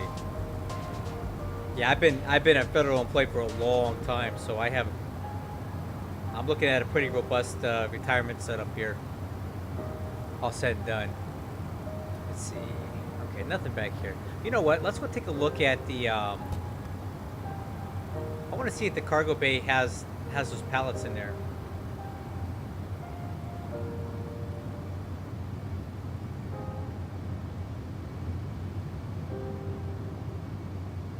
That's kind of a cool view, right?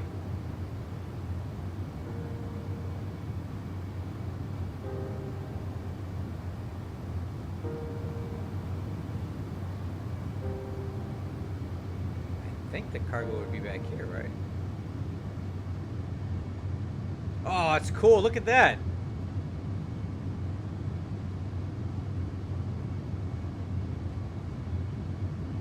The pallets are back here.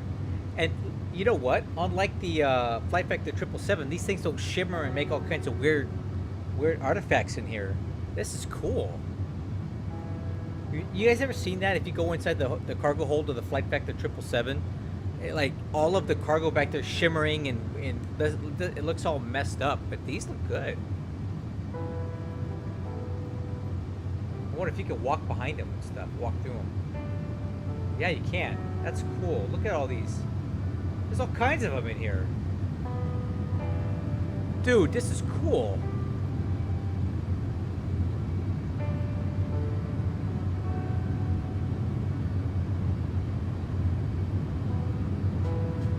Dang, how many of them are back here? Dude, I've never looked out this window. Oh. Dude. How is it that I've never been back here?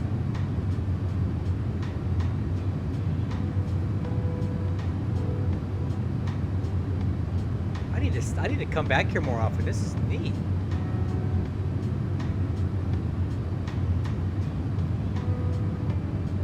Oh, okay. I think I'm inside of a box. Hold on.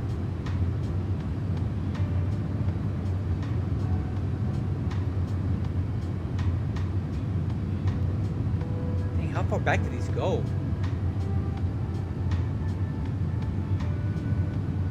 Dude, this is cool.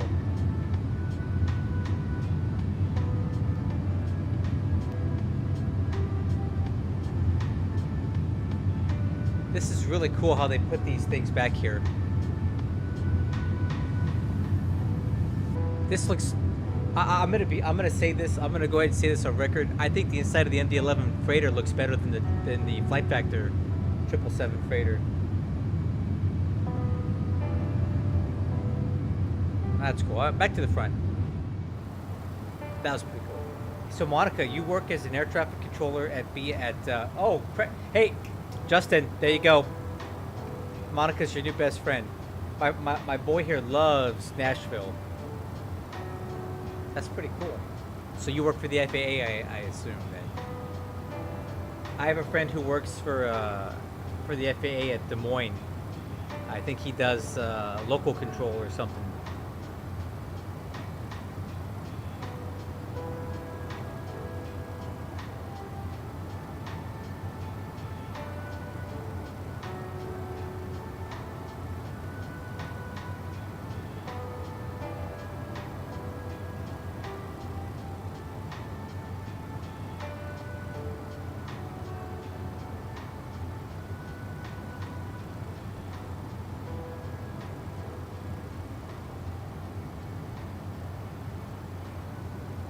Alright guys, 425 miles to the top of the descent. We're getting there.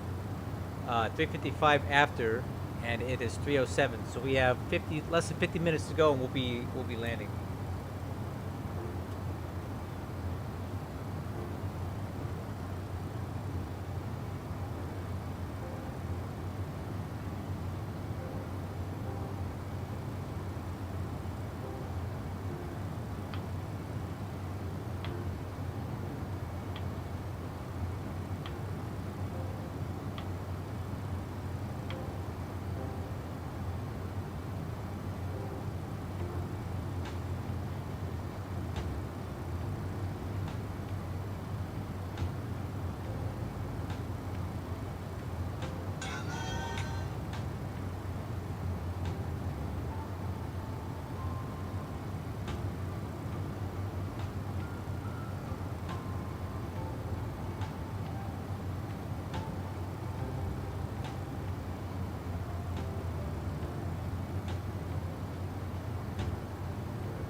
Pop to see you. Justin, I don't know, man. This might be a bot. We'll see.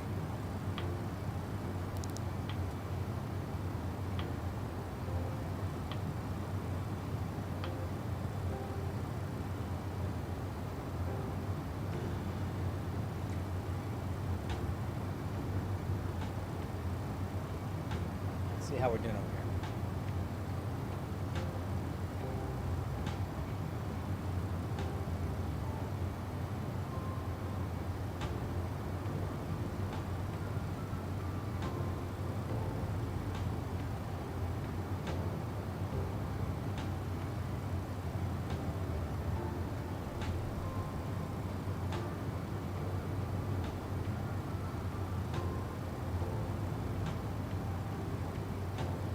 Oh, look at this guy. We got a Spirit guy. Hey, somebody needs to tell him that Spirit doesn't fly no more. I guess that's okay. Everybody's allowed to fly sim what they want, right? I don't think I would ever fly Spirit or want to flight sim Spirit myself because I'd be kind of embarrassed to do so, but hey, good for him.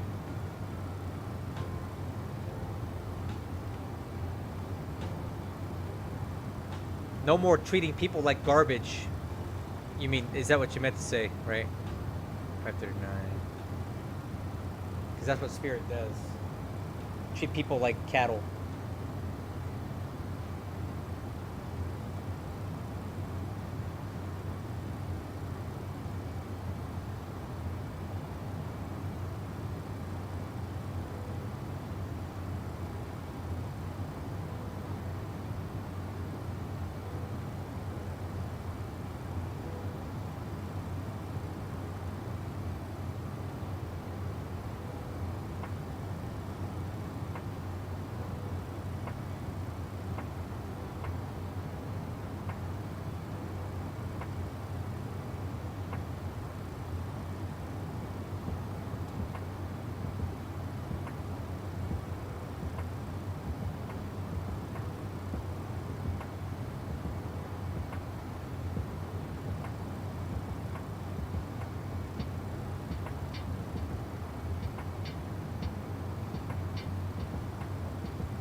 Yeah, Frontier and Spirit are one and the same, man.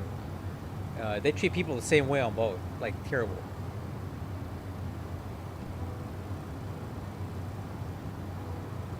I'll never fly Frontier, and I would have never flown Spirit. I'd rather just walk. You know, it's just not worth it to me to be treated that way. That's why I fly United, man. They take good care of me.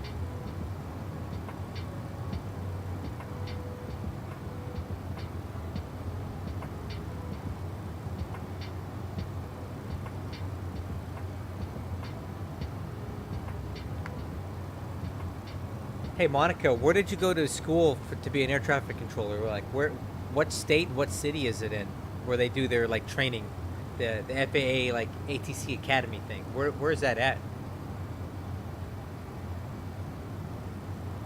Yeah, look at this guy. He's way up there.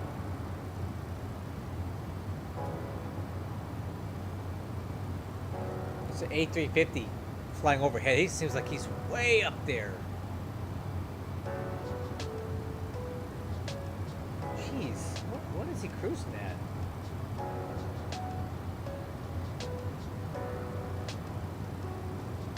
$40,000 feet? That seems higher than that. Okay.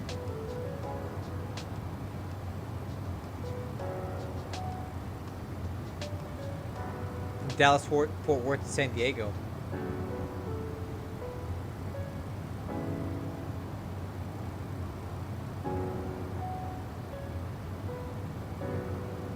Cool. I think, you know what? One thing I've never one place that I've never landed MD-11 was San Diego. I'd love to do that sometime.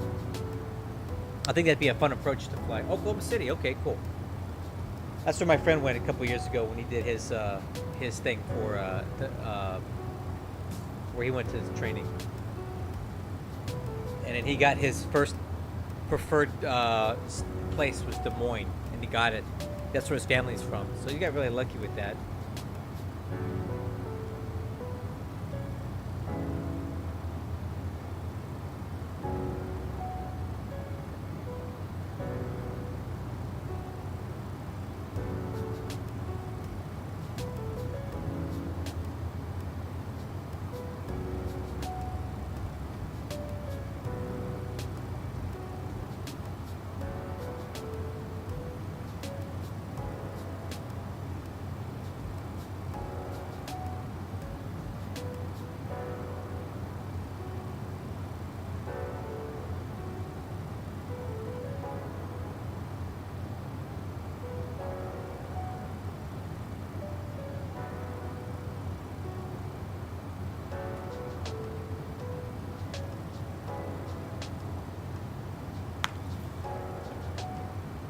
Man, now I know I don't do these Dallas flights, but they take forever. That's okay. What do you guys think? Are we gonna get a failure tonight or not? That'd be cool if we did. Test out our Lewis script and see if it works.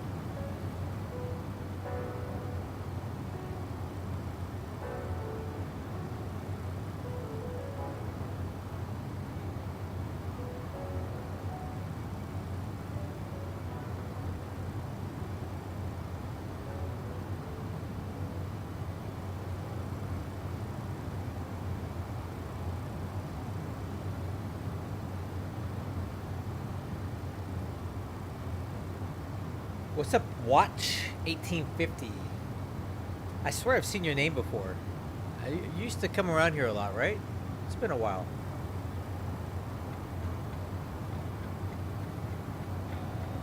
Just a little flight out to Dallas tonight. I haven't been there in a while. Hoping to recruit some people for UPS Virtual Air Cargo Ontario hub, not Dallas. Don't join Dallas, join Ontario.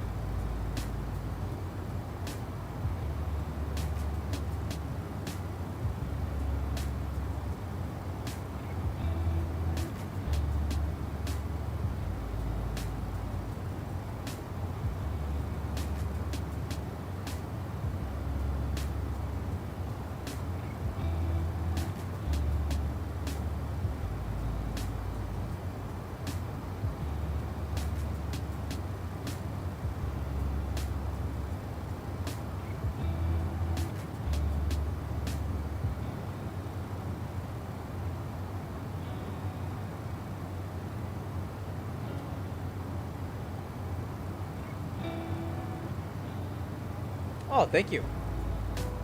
Yeah, so I was the chief pilot for Hamilton, but the Ontario...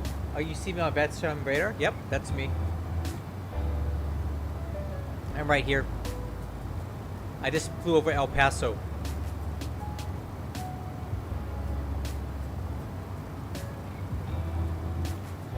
I was the chief pilot over at Hamilton Hub, which is in Canada. But I'm from Southern California, and I've always wanted, and I used to be at Ontario. So the chief pilot at Ontario decided to resign. He was just going to move on and do other stuff. So I requested a transfer back to Ontario because it's my home airport. So now I'm just out here trying to get new pilots because you know, there's not a lot of pilots at Ontario, and I really want to. You know, trying to recruit it. Okay, so the weather radar for the Rotate is, per the Rotate guys, based directly off the new API that X-Plane is using. Remember that big weather radar update? They're saying verbatim it's pulling data out of there. I don't think it's working right myself. But they're saying that it's just reading the data right off of X-Plane, so we should talk to X-Plane people, not them. I don't know. I really haven't been flying anywhere where there's a lot of weather anyway, so I couldn't tell you if it's working well or not. Yes, I am UPS 284. UPS 284. And then Austin, who's in my stream here, he's flying a little bit ways behind me in the 777 for Kalita. Hey, I would love it if you did, man. Come on over to Ontario. As I recall, you're a pilot that's over on Asia Hub, right? That poor place is just a wasteland. There's nobody there. Come over to Ontario and you can still fly in Asia as much as you like, but then I'll be your hub manager. And then you're going to be with other people and get to, hang out with other people and not just be by yourself. So yeah, you're welcome to transfer to Ontario and continue flying through Asia as you see fit. But occasionally bring us a couple planes back from like Hong Kong or Shanghai or something. Because Ontario needs some more planes brought back to it, so... there's plenty of ways to get to Asia from there. You can go up to Anchorage and across, or over to Honolulu and across, so you'll have plenty of access to your Asia routes that you like to fly. Come on over, man. Do a hub transfer request and let me know when you do, and I'll be happy to approve it. I need more pilots, man. Because I built Hamilton up to the second largest hub in the VA. But now that I'm back in Ontario, I'm trying to build that back up, and it's, slow going. That's why I'm out here trying to get people.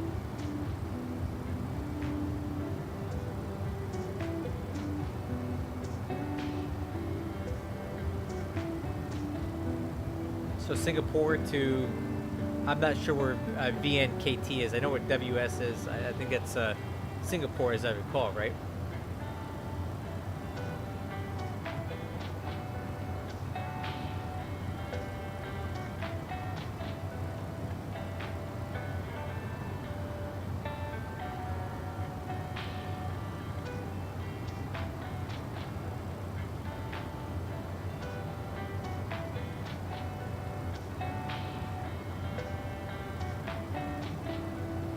Kathmandu, okay.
Right. Thanks, man.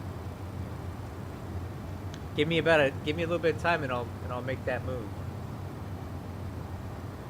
In fact, I should be able to do it right now. Because let me just confirm, but I'm pretty sure that there's really nobody in Asia Hub anyway, so like I don't even know if there's even a hub manager there. Let me see. Yep. My dude, you are the only guy in Asia Hub. So let me bring you back over to Ontario and we'll take good care of you there, man. Okay? 1 second.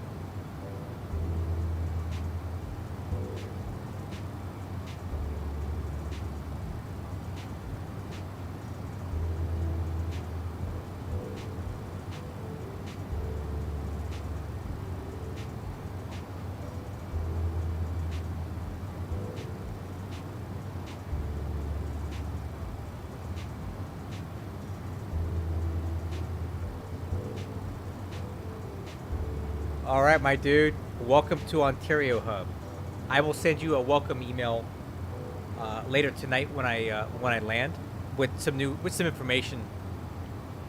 But yeah, your new UPS number is going to be UPS 714, UPS 714. Welcome to Ontario, man. Glad to have you. So when you get a chance, if you're on the Discord, hey, Oddman, thank you.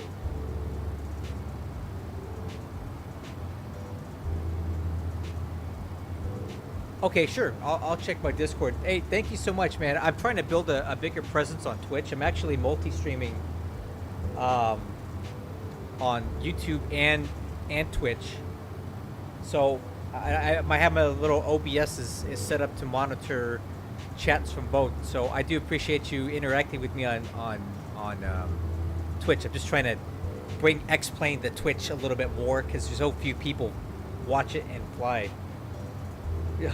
Okay, gee, thanks, Monica. That's a lot more than I make. I'm glad that you're very comfortable sharing your your yearly income with us. Hey, so Oddman, I do have a Discord server. If you want, you're welcome to join it here. I'll throw the link in the video. I'll throw the link in the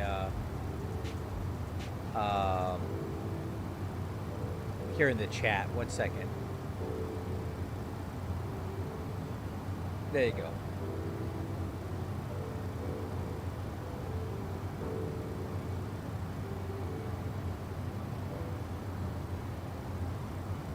I mean, who actually says that? Like, who comes out and just says, I make $175,000 a year?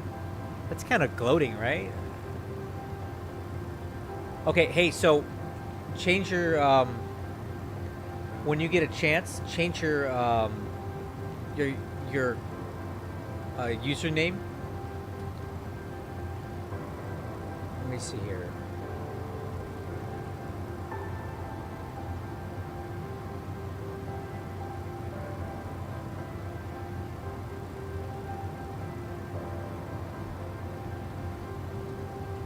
I'm gonna send you a message on the Discord.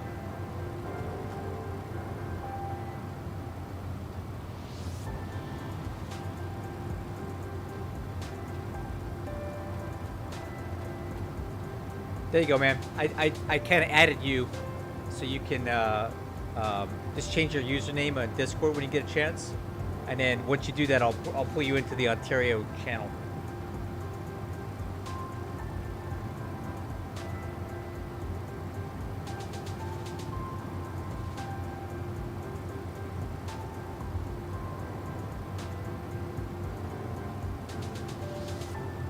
Alright guys, how are we looking here? We've been flying for a minute. Okay, top of descents in 235 miles in about 20, a little less than 30 minutes. So we'll be heading down here pretty quick. And I promise to give you a great landing I'll give you a great landing in Dallas. So hey, I'll take a poll tonight. Are we using auto throttle or manual thrust for landing in Dallas? You guys can pick. I go back and forth on what I like to use. So, are we using auto throttle down to the ground or manual thrust for landing? Y'all decide.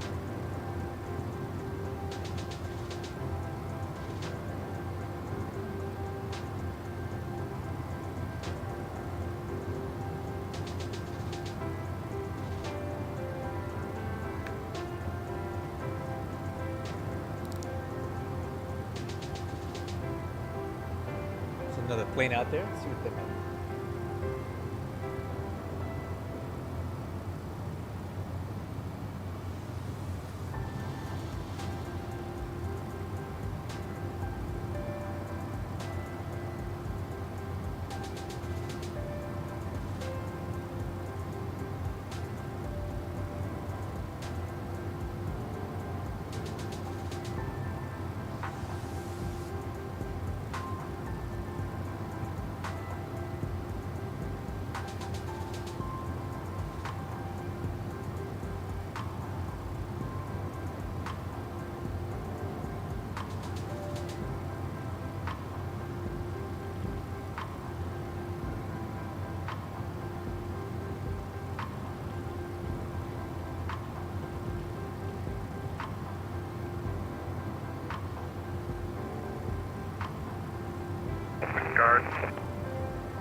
On guard.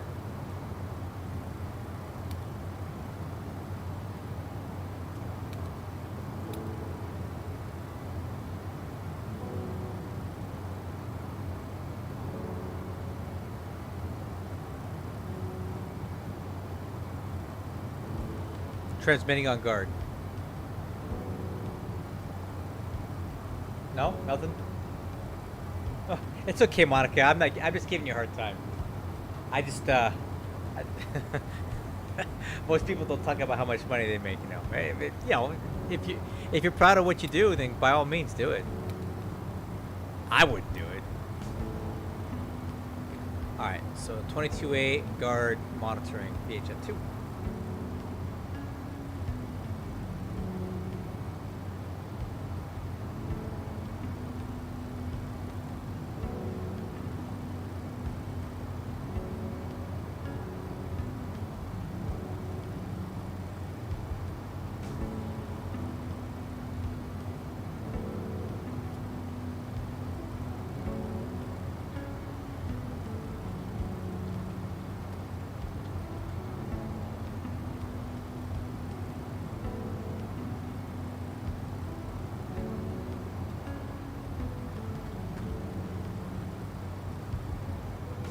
There you go, man. I got you added. I sent you a message. I've added you to the Ontario Discord channel. Welcome aboard, man. I'm glad to have you with us, dude. I was really sad when I remember when you joined us initially, and you were really dead set on the Asia hub, and I was trying to tell you not to do it because there's just no pilots there. So I'm glad I was able to convince you to come and join us all there.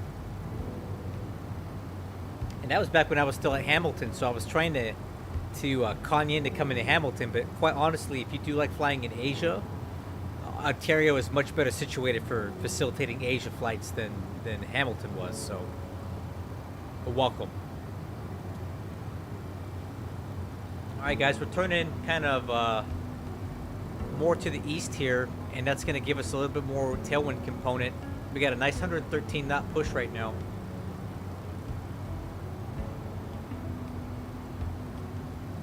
That should actually save us a little time on our top of descent here.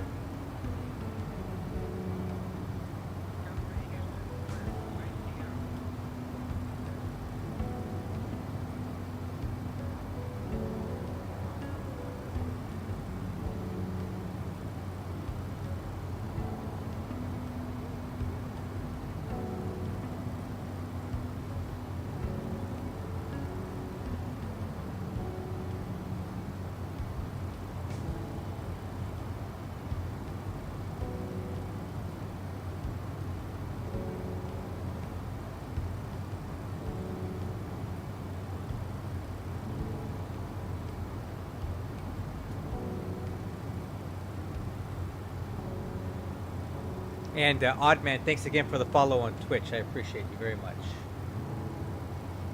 Let's see here. How long do I have? So it's currently 3:33 Zulu time. Estimating Dallas at 4:19. All right. Let's see. What does Navigraph say?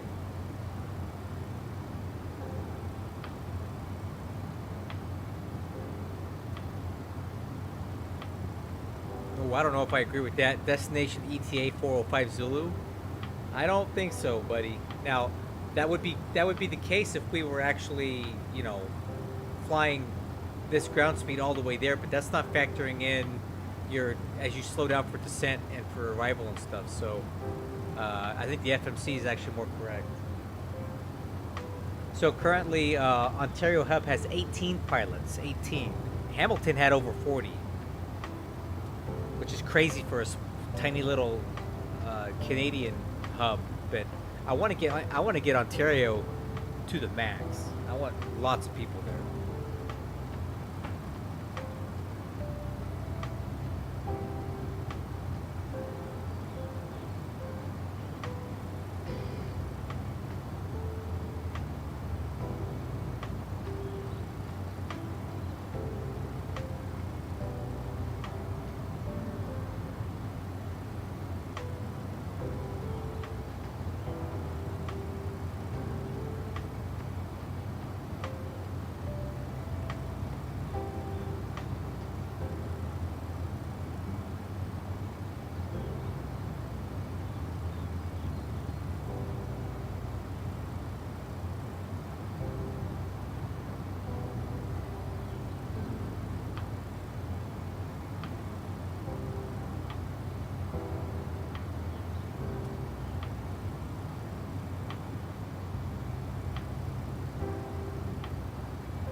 Well, so one thing you got to keep in mind. Thank you, Austin. I appreciate that. Hey, so one thing you have to keep in mind is that even if Asia has a lot of short haul routes, if it doesn't, you can go elsewhere to get those. You can fly in Europe. You can fly anywhere. Your hub assignment is purely administrative, and you're not required to fly solely out of that hub. That being said, Asia for like UPS, you got to remember that UPS.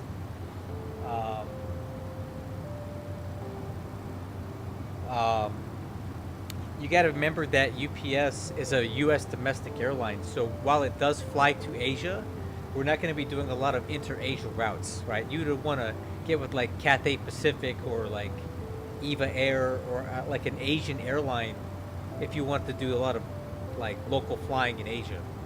Because UPS is going to fly to and from there, but not around it a lot. Hey, Larry. Yeah, I don't think there's just a big appetite for Northwest virtual airlines, you know. It's just not, a lot of people don't remember it. A lot of these young kids don't even know what Northwest Airlines was. I do. I flew on Northwest as a kid. But a lot of people just don't know what it is, so. Well, Airfoil, if you're talking about X-Plane, Airfoil Labs is pretty deep into making one, and it's looking really, really good. They have a YouTube channel where you can look at all their progress. I'm definitely excited for that. I will be flying that plane 100%, because both United and Southwest have the Max. In fact, I just flew on a United Max 9 back from Washington, D.C. a couple weeks ago, for real.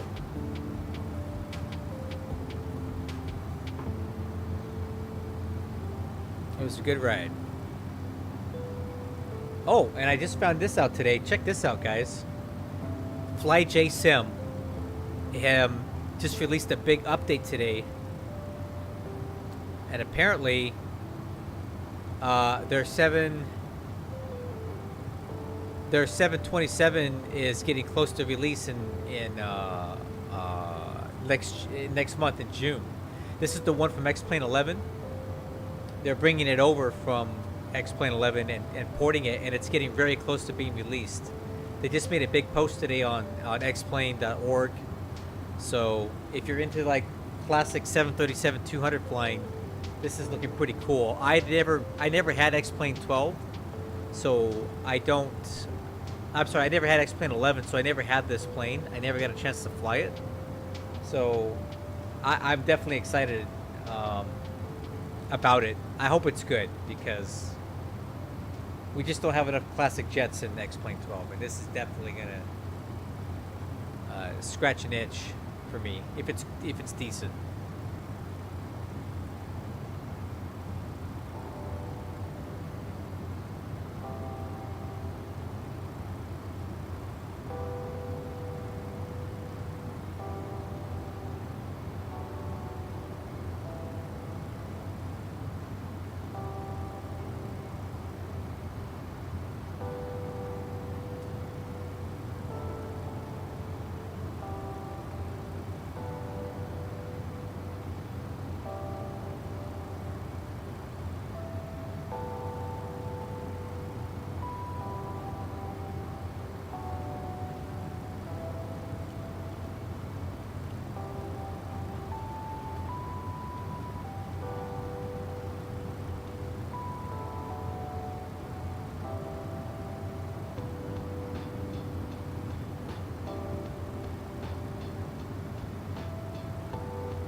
Oh, hey, good news, guys. I'm starting to see a top of descent populate on here, so we're getting kind of close.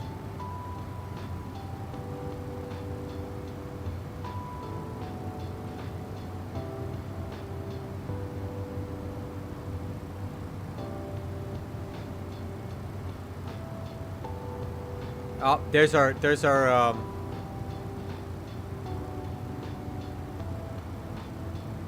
spirit animal right there, passing us.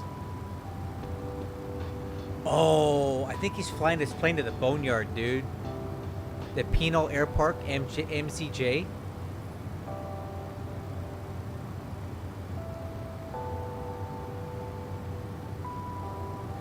Dude, I think he's flying that plane to the boneyard. Let's ask him.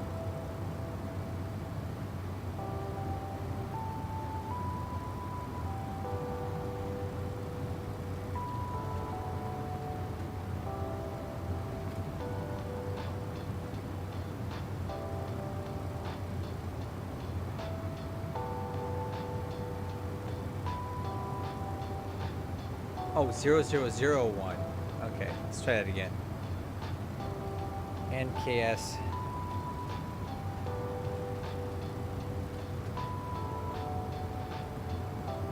Let's see what he says.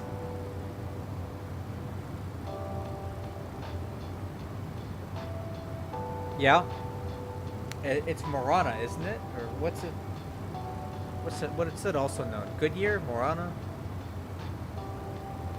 Dude, I won't miss Spirit. I thought they were the crappiest, most piece of trash airline that we had in the United States. I'm not really... Morana, yeah.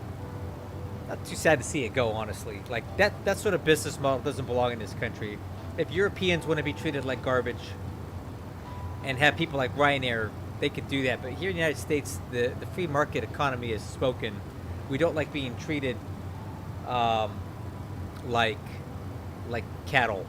So Spirit just doesn't belong here. Okay, I'm gonna be nice to this guy. What sim do most pilots use at UPS? I'd say it's about a 50-50 split between Microsoft Flight Sim and X-Plane 12. It's really right down the middle, as far as I can tell.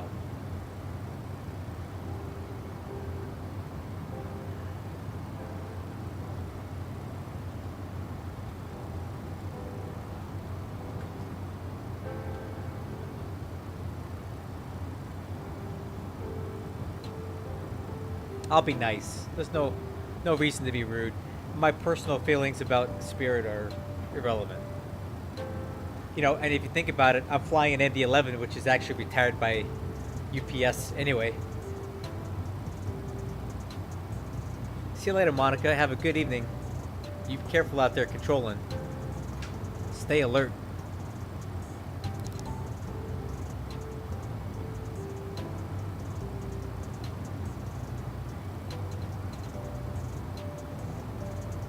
Alright, top of the set. Ooh. You don't need ILS, dude. ILS is overrated. Alright, let's start getting ready for descent here. So let's review the landing data.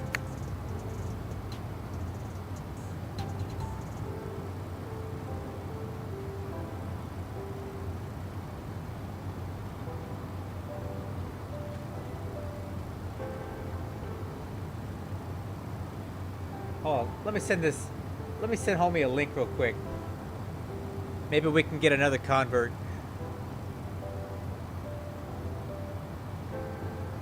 There you go.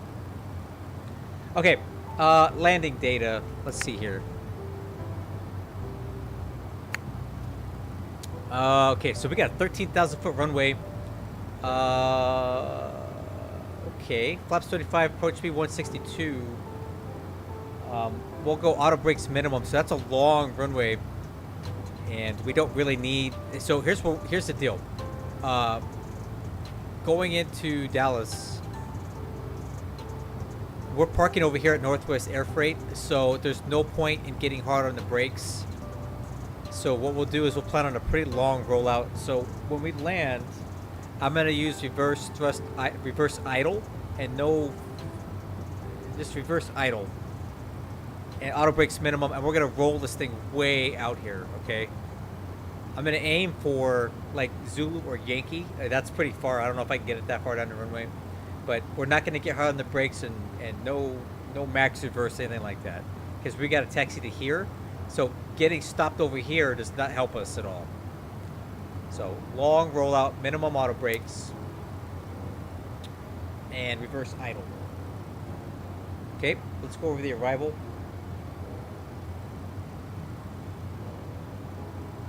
You want to mod me temporarily, I'll ban that bot. Okay. I don't know if I know how to do that, man. I'm using OBS. Hey, what's up, Devin? Ryan 8. I saw you. Yeah, I saw the your spirit call sign. We were talking about it, and then I saw you were going to Marana. So I was like, oh, I think I know what he's doing. He's doing like a Spirit Airlines kind of transfer back over to, you know, kind of parking the plane. You know what I mean? Odd Man is a viewer bot. Oh, well, I can ban him. Odd Man is a viewer bot. I got it right there. I banned him. Thanks for letting me know. I didn't know. See, you stream on Twitch more than I do. I'm doing YouTube and Twitch at the same time, so appreciate you. They're pointing that out. You got the Twitch stuff that I don't know. Anyway, let me press on with this briefing so I don't forget where I'm at. Okay, we're on the SOC 4 RNAV arrival. We're going to pick that up at Geeky, so we got to cross single at 290 knots. Well, that's... Why are we slowing down so far out? Oh, no. No. Okay, here's what I'm going to do, guys. I'm going to delete the speed restrictions here because that's way too slow. There's not enough people online right now for me to justify that.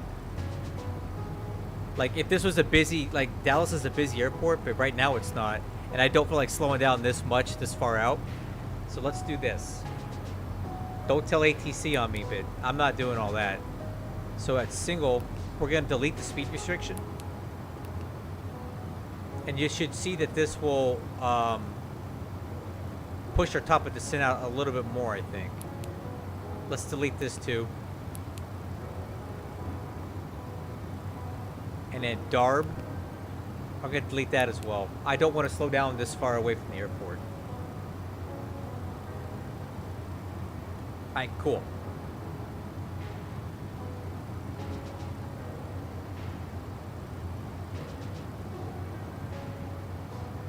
Yeah, man, it's flying good. Hey, so one thing I did on this aircraft tonight, I did a little bit of tweaking to the flight model because one thing I was a little not too thrilled about is it seems like the deck angle on approach is really, really high, like 6 or 7 degrees, which is a little bit high. So I took just a little touch of flap drag out and I added just a little bit of lift to the flaps just to see if I can get that deck angle down just a touch below 5 degrees so I can see over the winds, you know, the glare shield. Oh, hey, Banana Bus guy, Devin is flying a Spirit Airlines flight to Marana. Look at this. I dragged him onto my stream here. So he's actually coming out of Dallas and going to Penal Air Park.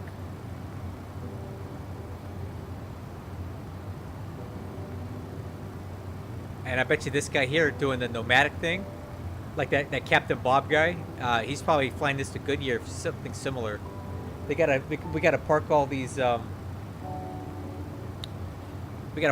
Spirit planes somewhere, right? Until they can find a buyer for them. All right, let me get back to work here. So Darb. So at this point, we will follow the speed restrictions. 250 here and 230 there at SOC, and we'll transition on to the ILS 36 left approach at Allen. Cross Allen at 4,000, and we'll fly continuous descent down to Bobbin. We'll cross that at 2,300 feet. It's a 3-degree glide path down to the runway threshold, which is 588 feet. ILS decision altitude is 788 barrow. RVR is 1,800 feet. MSA is 3,600 feet from the Maverick VOR. Missed approach climb 1,100, then climbing left turn to 3,000 on heading 315 and outbound the CBE VOR radial 298 to Kegel and hold. All right. So I'm going to go ahead and reset the altitude down to 10,000 feet for now.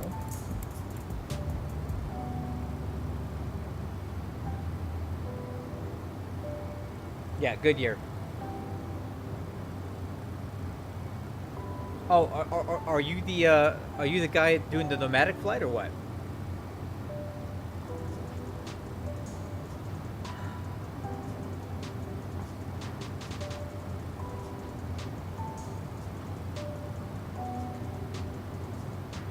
You know, there was somebody just in here talking about FS Labs on my Discord server. I think we have some FS Labs A320 people that might be able to help you if you want to come over and ask them. So there's, all right, heading down, guys. All right, I'm gonna kill the music now so we can start kind of getting focused on flying. Okay, decision altitude is going to be 788 baro. Okay, that's set. Alright, altimeters. Let's grab the weather for Dallas. It's marginal VFR. This is 1 hour old. Let me see if I have an update. Weather. Yeah, it's an hour old. Arrival ATIS, landing 36 left.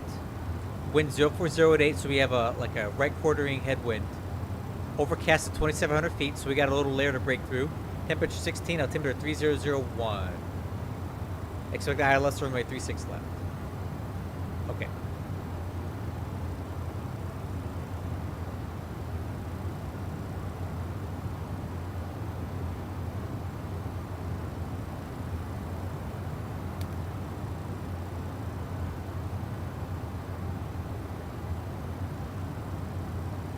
Yeah, I mean, I think there is. So, if you, there's a link to my channel, to my server. There you go.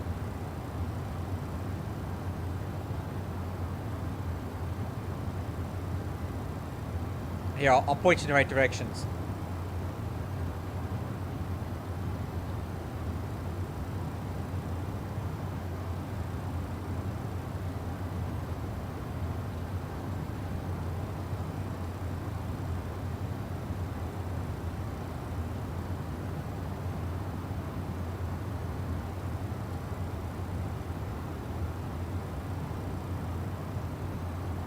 See if somebody can help you in there, man. Hope you don't mind. I'm gonna focus on flying now, but hopefully you can find somebody there. I'm pretty sure there is somebody that has it. Somebody does. We were just talking about FS Labs and how the guy is a trader from PMDG. Oh, not a trader, right? He used to be the PMDG guy.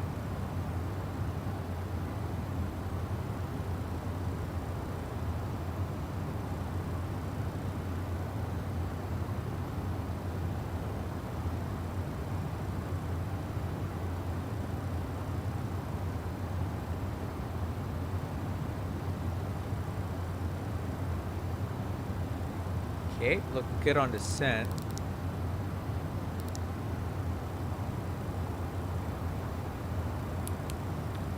Distance to go is 113. Man, why do they have us coming down so far out?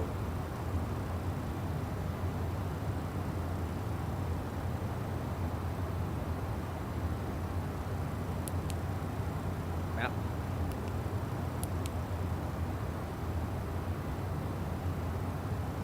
Add drag. Okay. Speed brakes.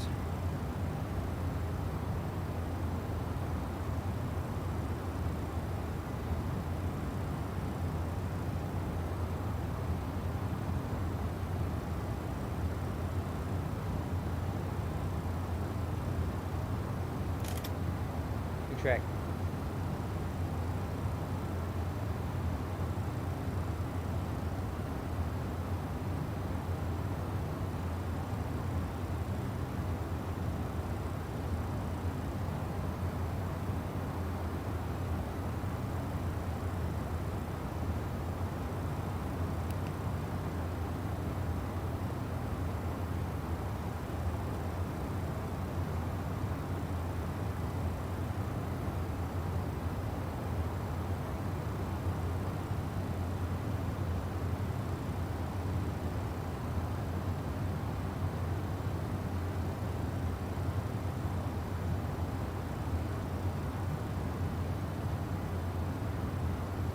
Oh, you know what? I should probably grab the CTAP frequency for.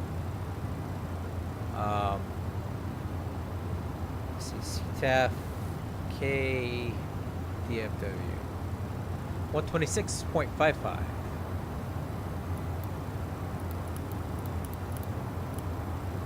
Okay.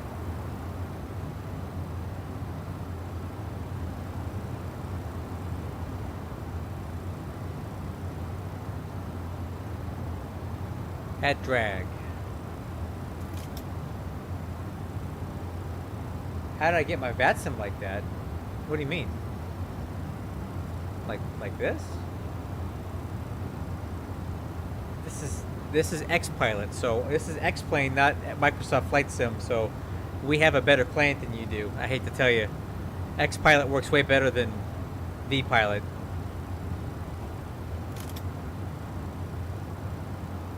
Yeah, X-Plane is pretty good, man. People be sleeping on it, but you know, it's come a long way since. This is not your daddy's X-Plane. It's modern X-Plane. 126.55 for CTAP for DFW. 126.55. Okay, altimeter's 3001.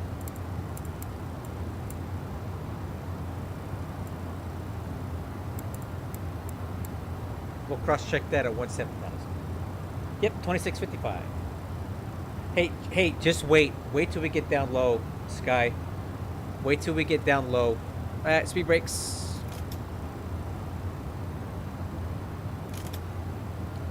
The night lighting is gonna blow you away.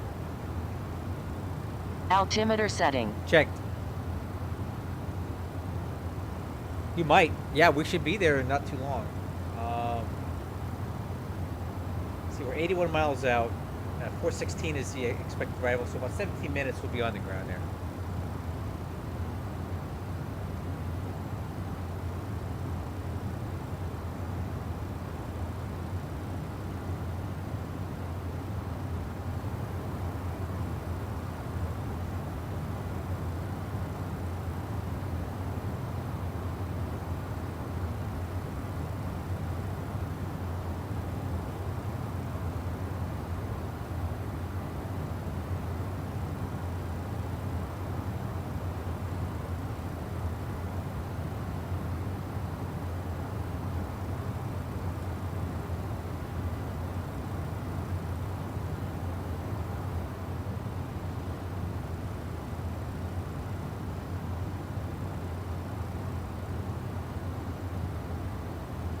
Yeah, I don't fly that much down there. Hey, it was near Fiji or something, right? That she had that? It's got to be something that was transposed. Like we said, it happened right on 180 when you hit 180 west, right? So I could see how there was something minor in the code that needs to be fixed for that. Fortunately for me, I just fly domestic, so I never get those, like, I never hit those fringe Latin launch points like you do. But I'm sure that would have happened to me because I do occasionally fly from, like, you know, Honolulu to Sydney, and I think you got to cross the 180 at some point.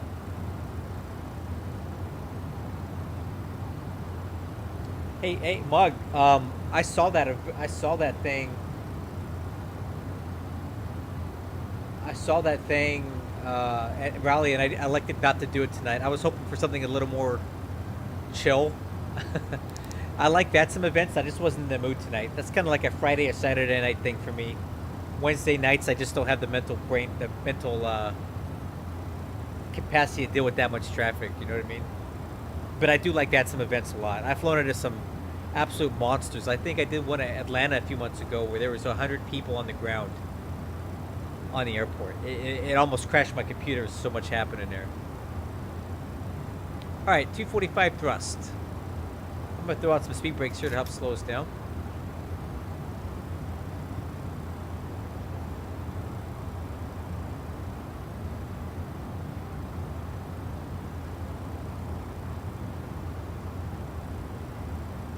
Yep, I remember that AP testing stuff a long time ago. I passed all of my tests except for AP Calculus. I didn't quite pass that one.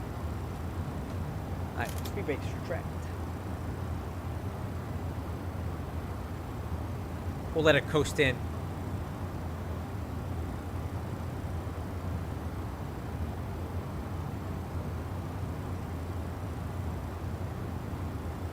See, AP History, AP Literature, or Writing, something, AP Calculus, AP Science. I did like 4 of them, dude. I passed 3 of them. I was the salutatorian for my graduating class, first loser. So, those AP classes push your GPA above 4.0.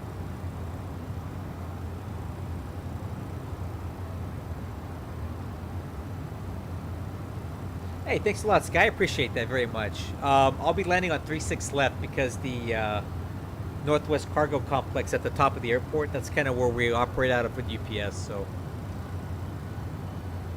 It's okay if you miss it, but if you watch the stream, you can watch it here. It's probably a better view for where I'm at anyway. Okay, profile 10. I'm going to go ahead and keep the altitude heading down to 4,000 feet. And we'll dial in the CTAP now for Dallas. I'll start making my announcements as we get closer to the arrival in there. Well, so there's one of the guys on my Discord server. His name is Casper. He's a A320 pilot for, I think, LOT, LOT, you know, the Polish airline. And he's flown the FS Labs, the Phoenix, and the Tolis A320s. And he has varying opinions about each one. I don't recall what he said about FS Labs, though. I'm not sure if he liked it or not. I have the Tolis A320 series for X-Plane, and it's good, but it's not very visually appealing. That's the problem, is that it's not a very pretty plane. The modeling is so-so, but it flies great, and the systems are pretty decent.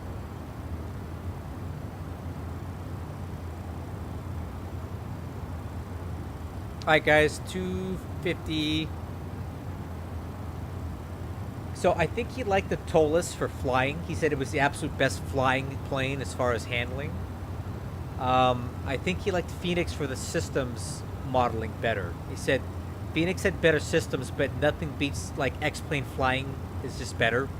He said the way the plane handles and feels is the best of all of them is the Tolis one, because X-Plane. But I think he said Phoenix was, I think it had better systems modeling overall, as I recall.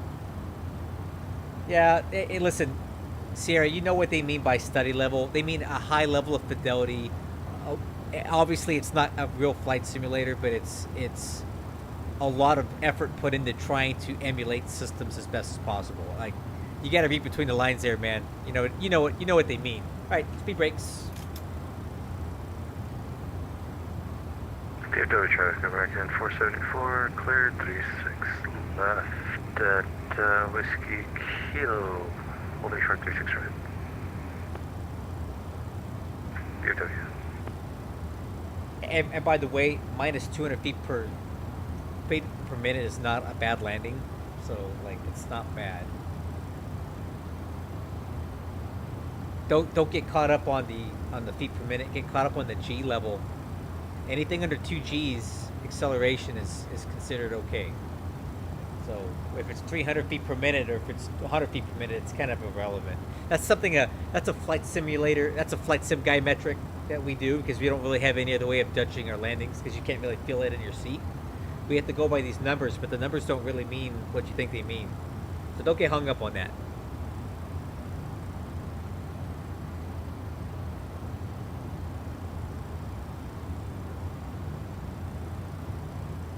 Update on Captain America 474, crossing 36 right at Whiskey Kilo and taxiing straight ahead past Gulf to the speed gate. brakes, DFW. slots extend. Let me check the ATIS here. It did update 3003. Okay.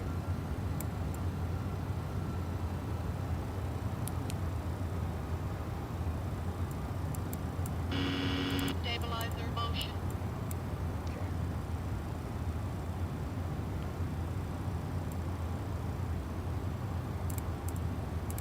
Let's do 200 thrust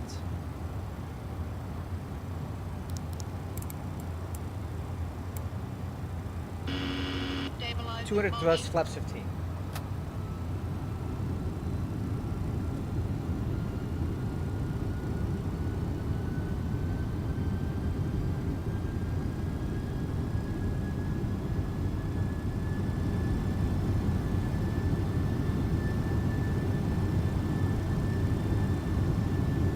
DFW traffic, going to 474, clear 36 right. DFW.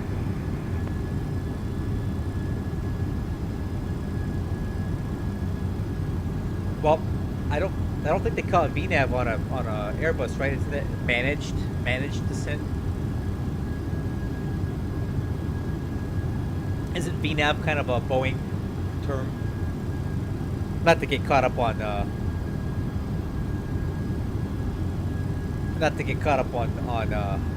semantics, right?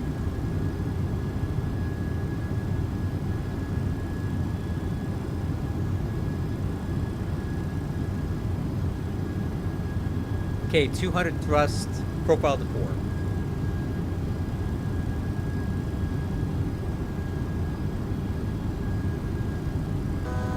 Altitude. And then on the 11, we call it profile. Okay, lights are set. Approach checklist complete. Okay, I'm gonna arm the speed brakes.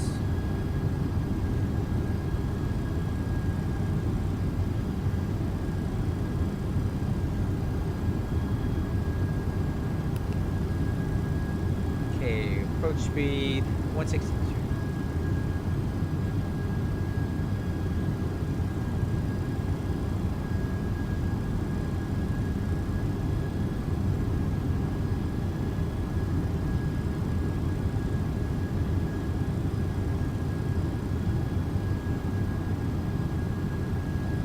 All right, hey, real quick, guys, give me a question for you. For the approach, are we doing auto throttle on or off? You tell me. I don't care either way. I'm just curious what you guys want to see tonight.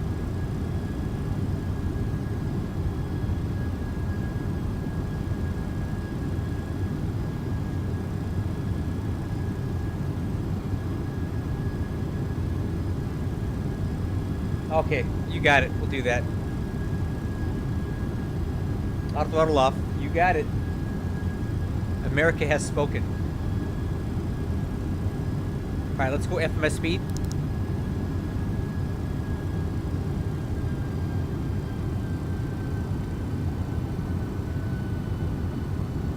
Oh, you got it, Logan. Forward traffic, UPS 284 heavy on the ILS 36 left approach. All right, let's arm approach.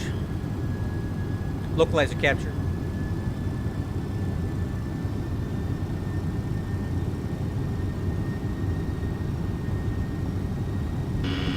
Stabilizer motion. All right, profile. Hold at 3.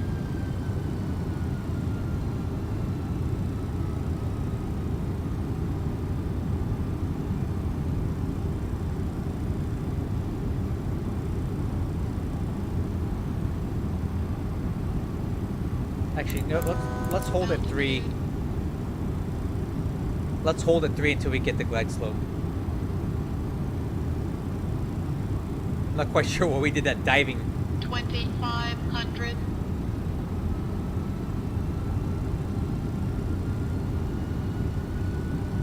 Alright, wait on glide slope.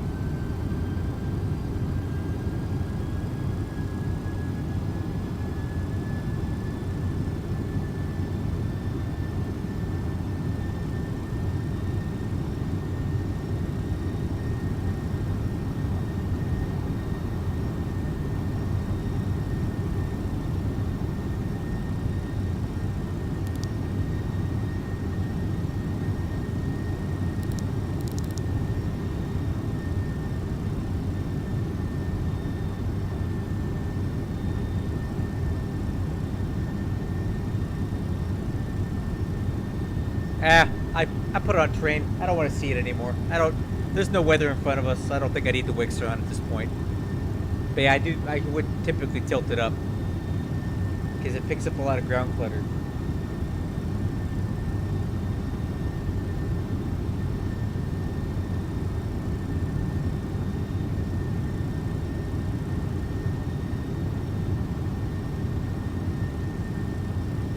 where's that glide slope at? Any minute now.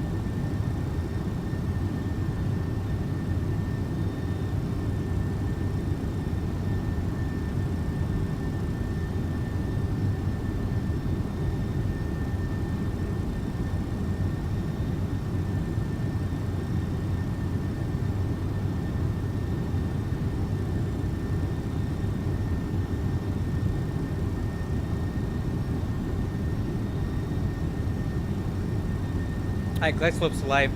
Gear down, flaps 28.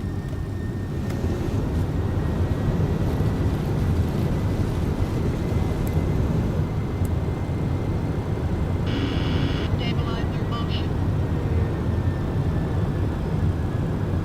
Let's approach altitude set.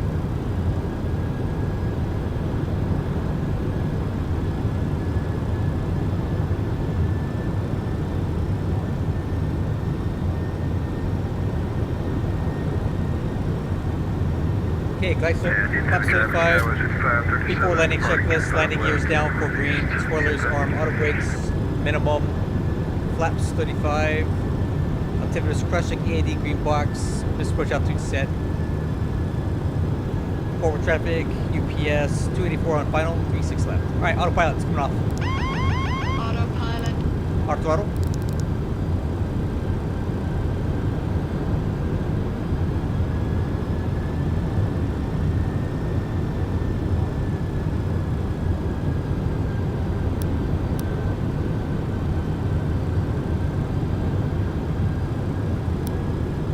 Little low correcting. Stabilizer motion.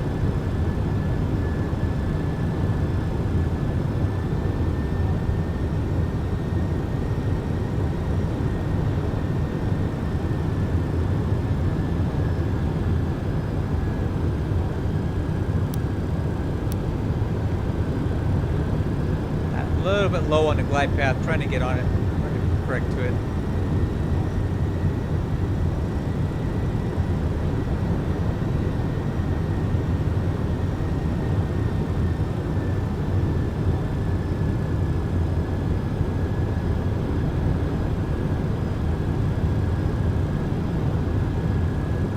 About 21 knots of wind off the nose here, off the right.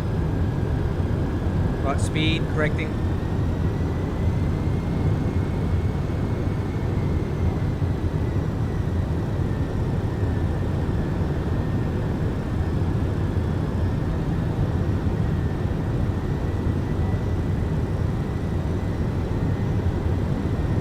Okay, headwind's coming down.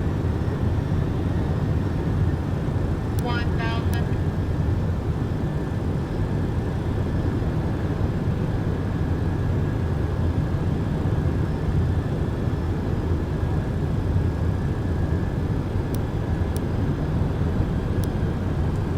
Approaching 36 left.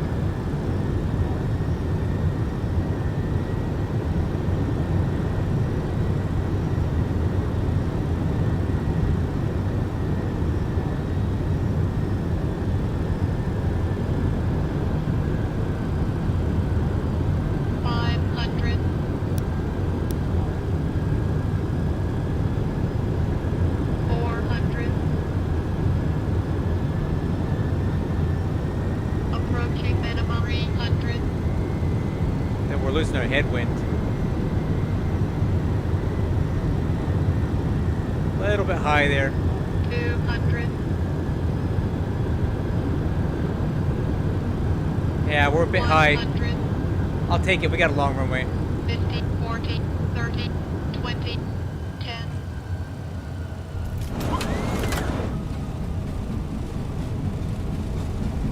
Reverse available. Okay, reverse idle. Spoilers deployed. Thank you. Yeah, a little bit long, a little bit high, but it's a 13,000 foot runway. I'll take it. 80 knots. All right, manual braking.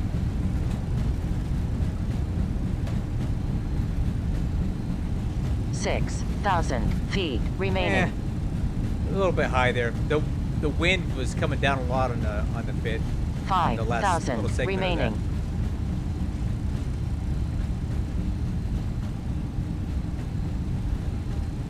All right, so we'll take. 4,000 remaining. I think we'll take Yankee up here. 60. Thank you. On the brakes.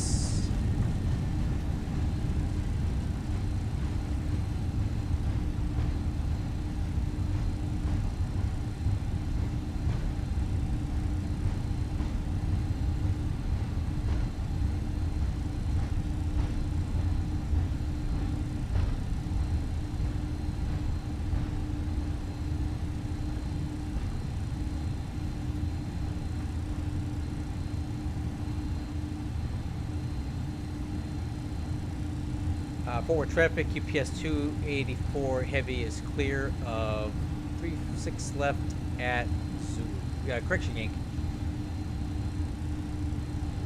All right.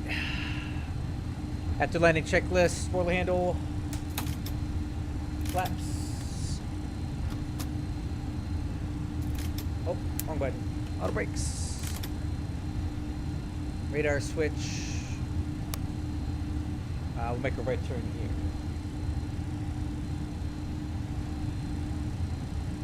And strobes, landing lights.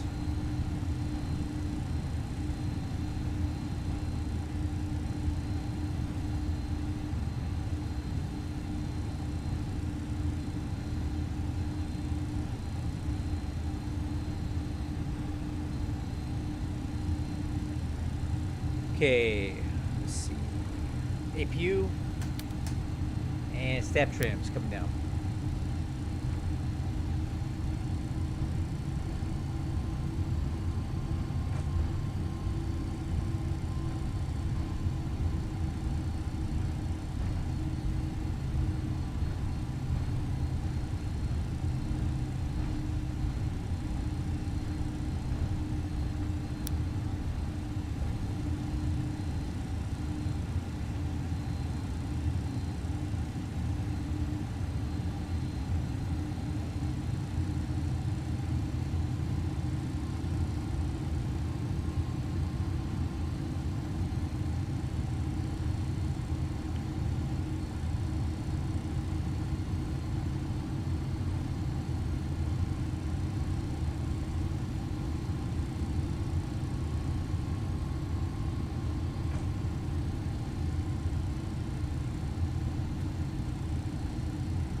That's cool, man. Glad you got it worked out.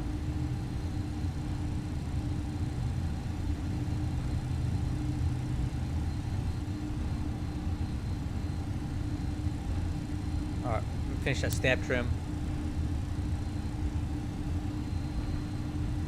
Okay, after landing checklist complete.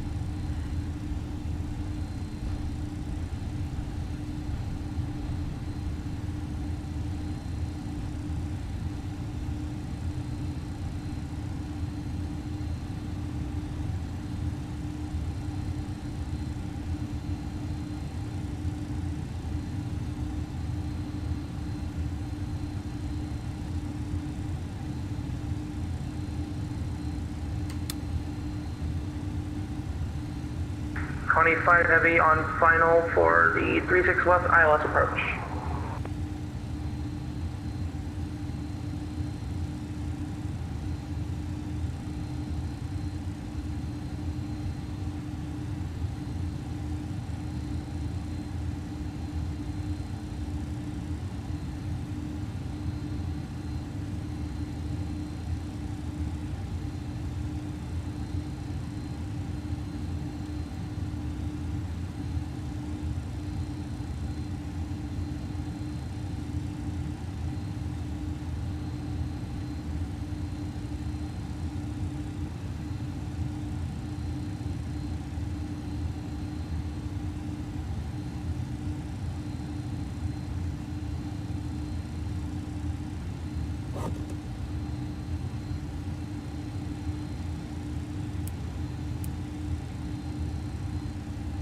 Okay, let's park it.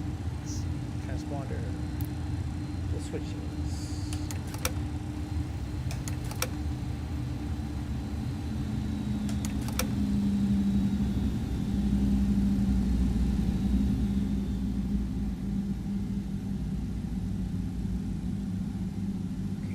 windshield anti-ice off, windshield defog off, emergency power off, emergency lights off, IRS switches off. Okay, beacon lights off. Woodchucks, ground power unit.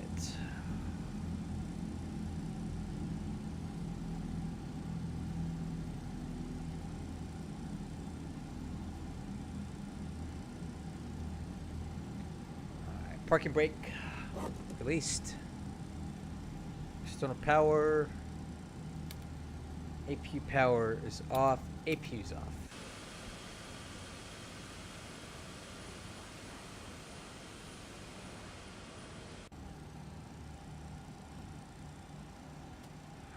Well, hope you have a good flight over to the graveyard, man. Sorry you gotta take it there.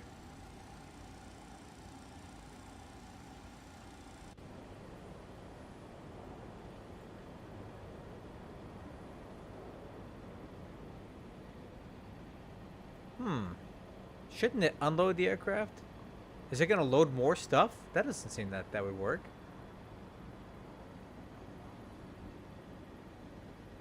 Wait, there's already stuff on there. Shouldn't they unload the aircraft? Ah, whatever.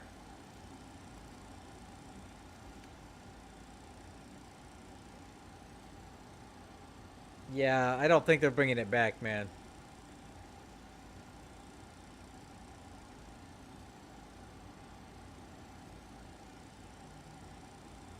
Alright, well, there we go, guys. The flight is complete.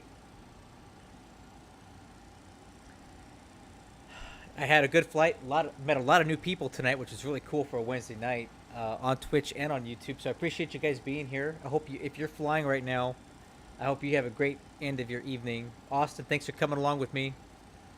I'm gonna get ready for bed here because I gotta go get up and work for 4:30 in the morning. So thank you guys for being here. I'll probably fly again on, I'm thinking Sunday night, probably Sunday night. Yeah, I think we might do some either 777 or 737 stuff at that time. I don't know. We'll see how I feel. But again, thank you guys. Check out my Discord if you're not there. Please like and subscribe. You know the usual stuff. Fort Worth traffic, Connie 5 Heavy, clear 36 left at Yankee. There you go. And clear at 36 left at Yankee. Catch you guys later. Bye-bye.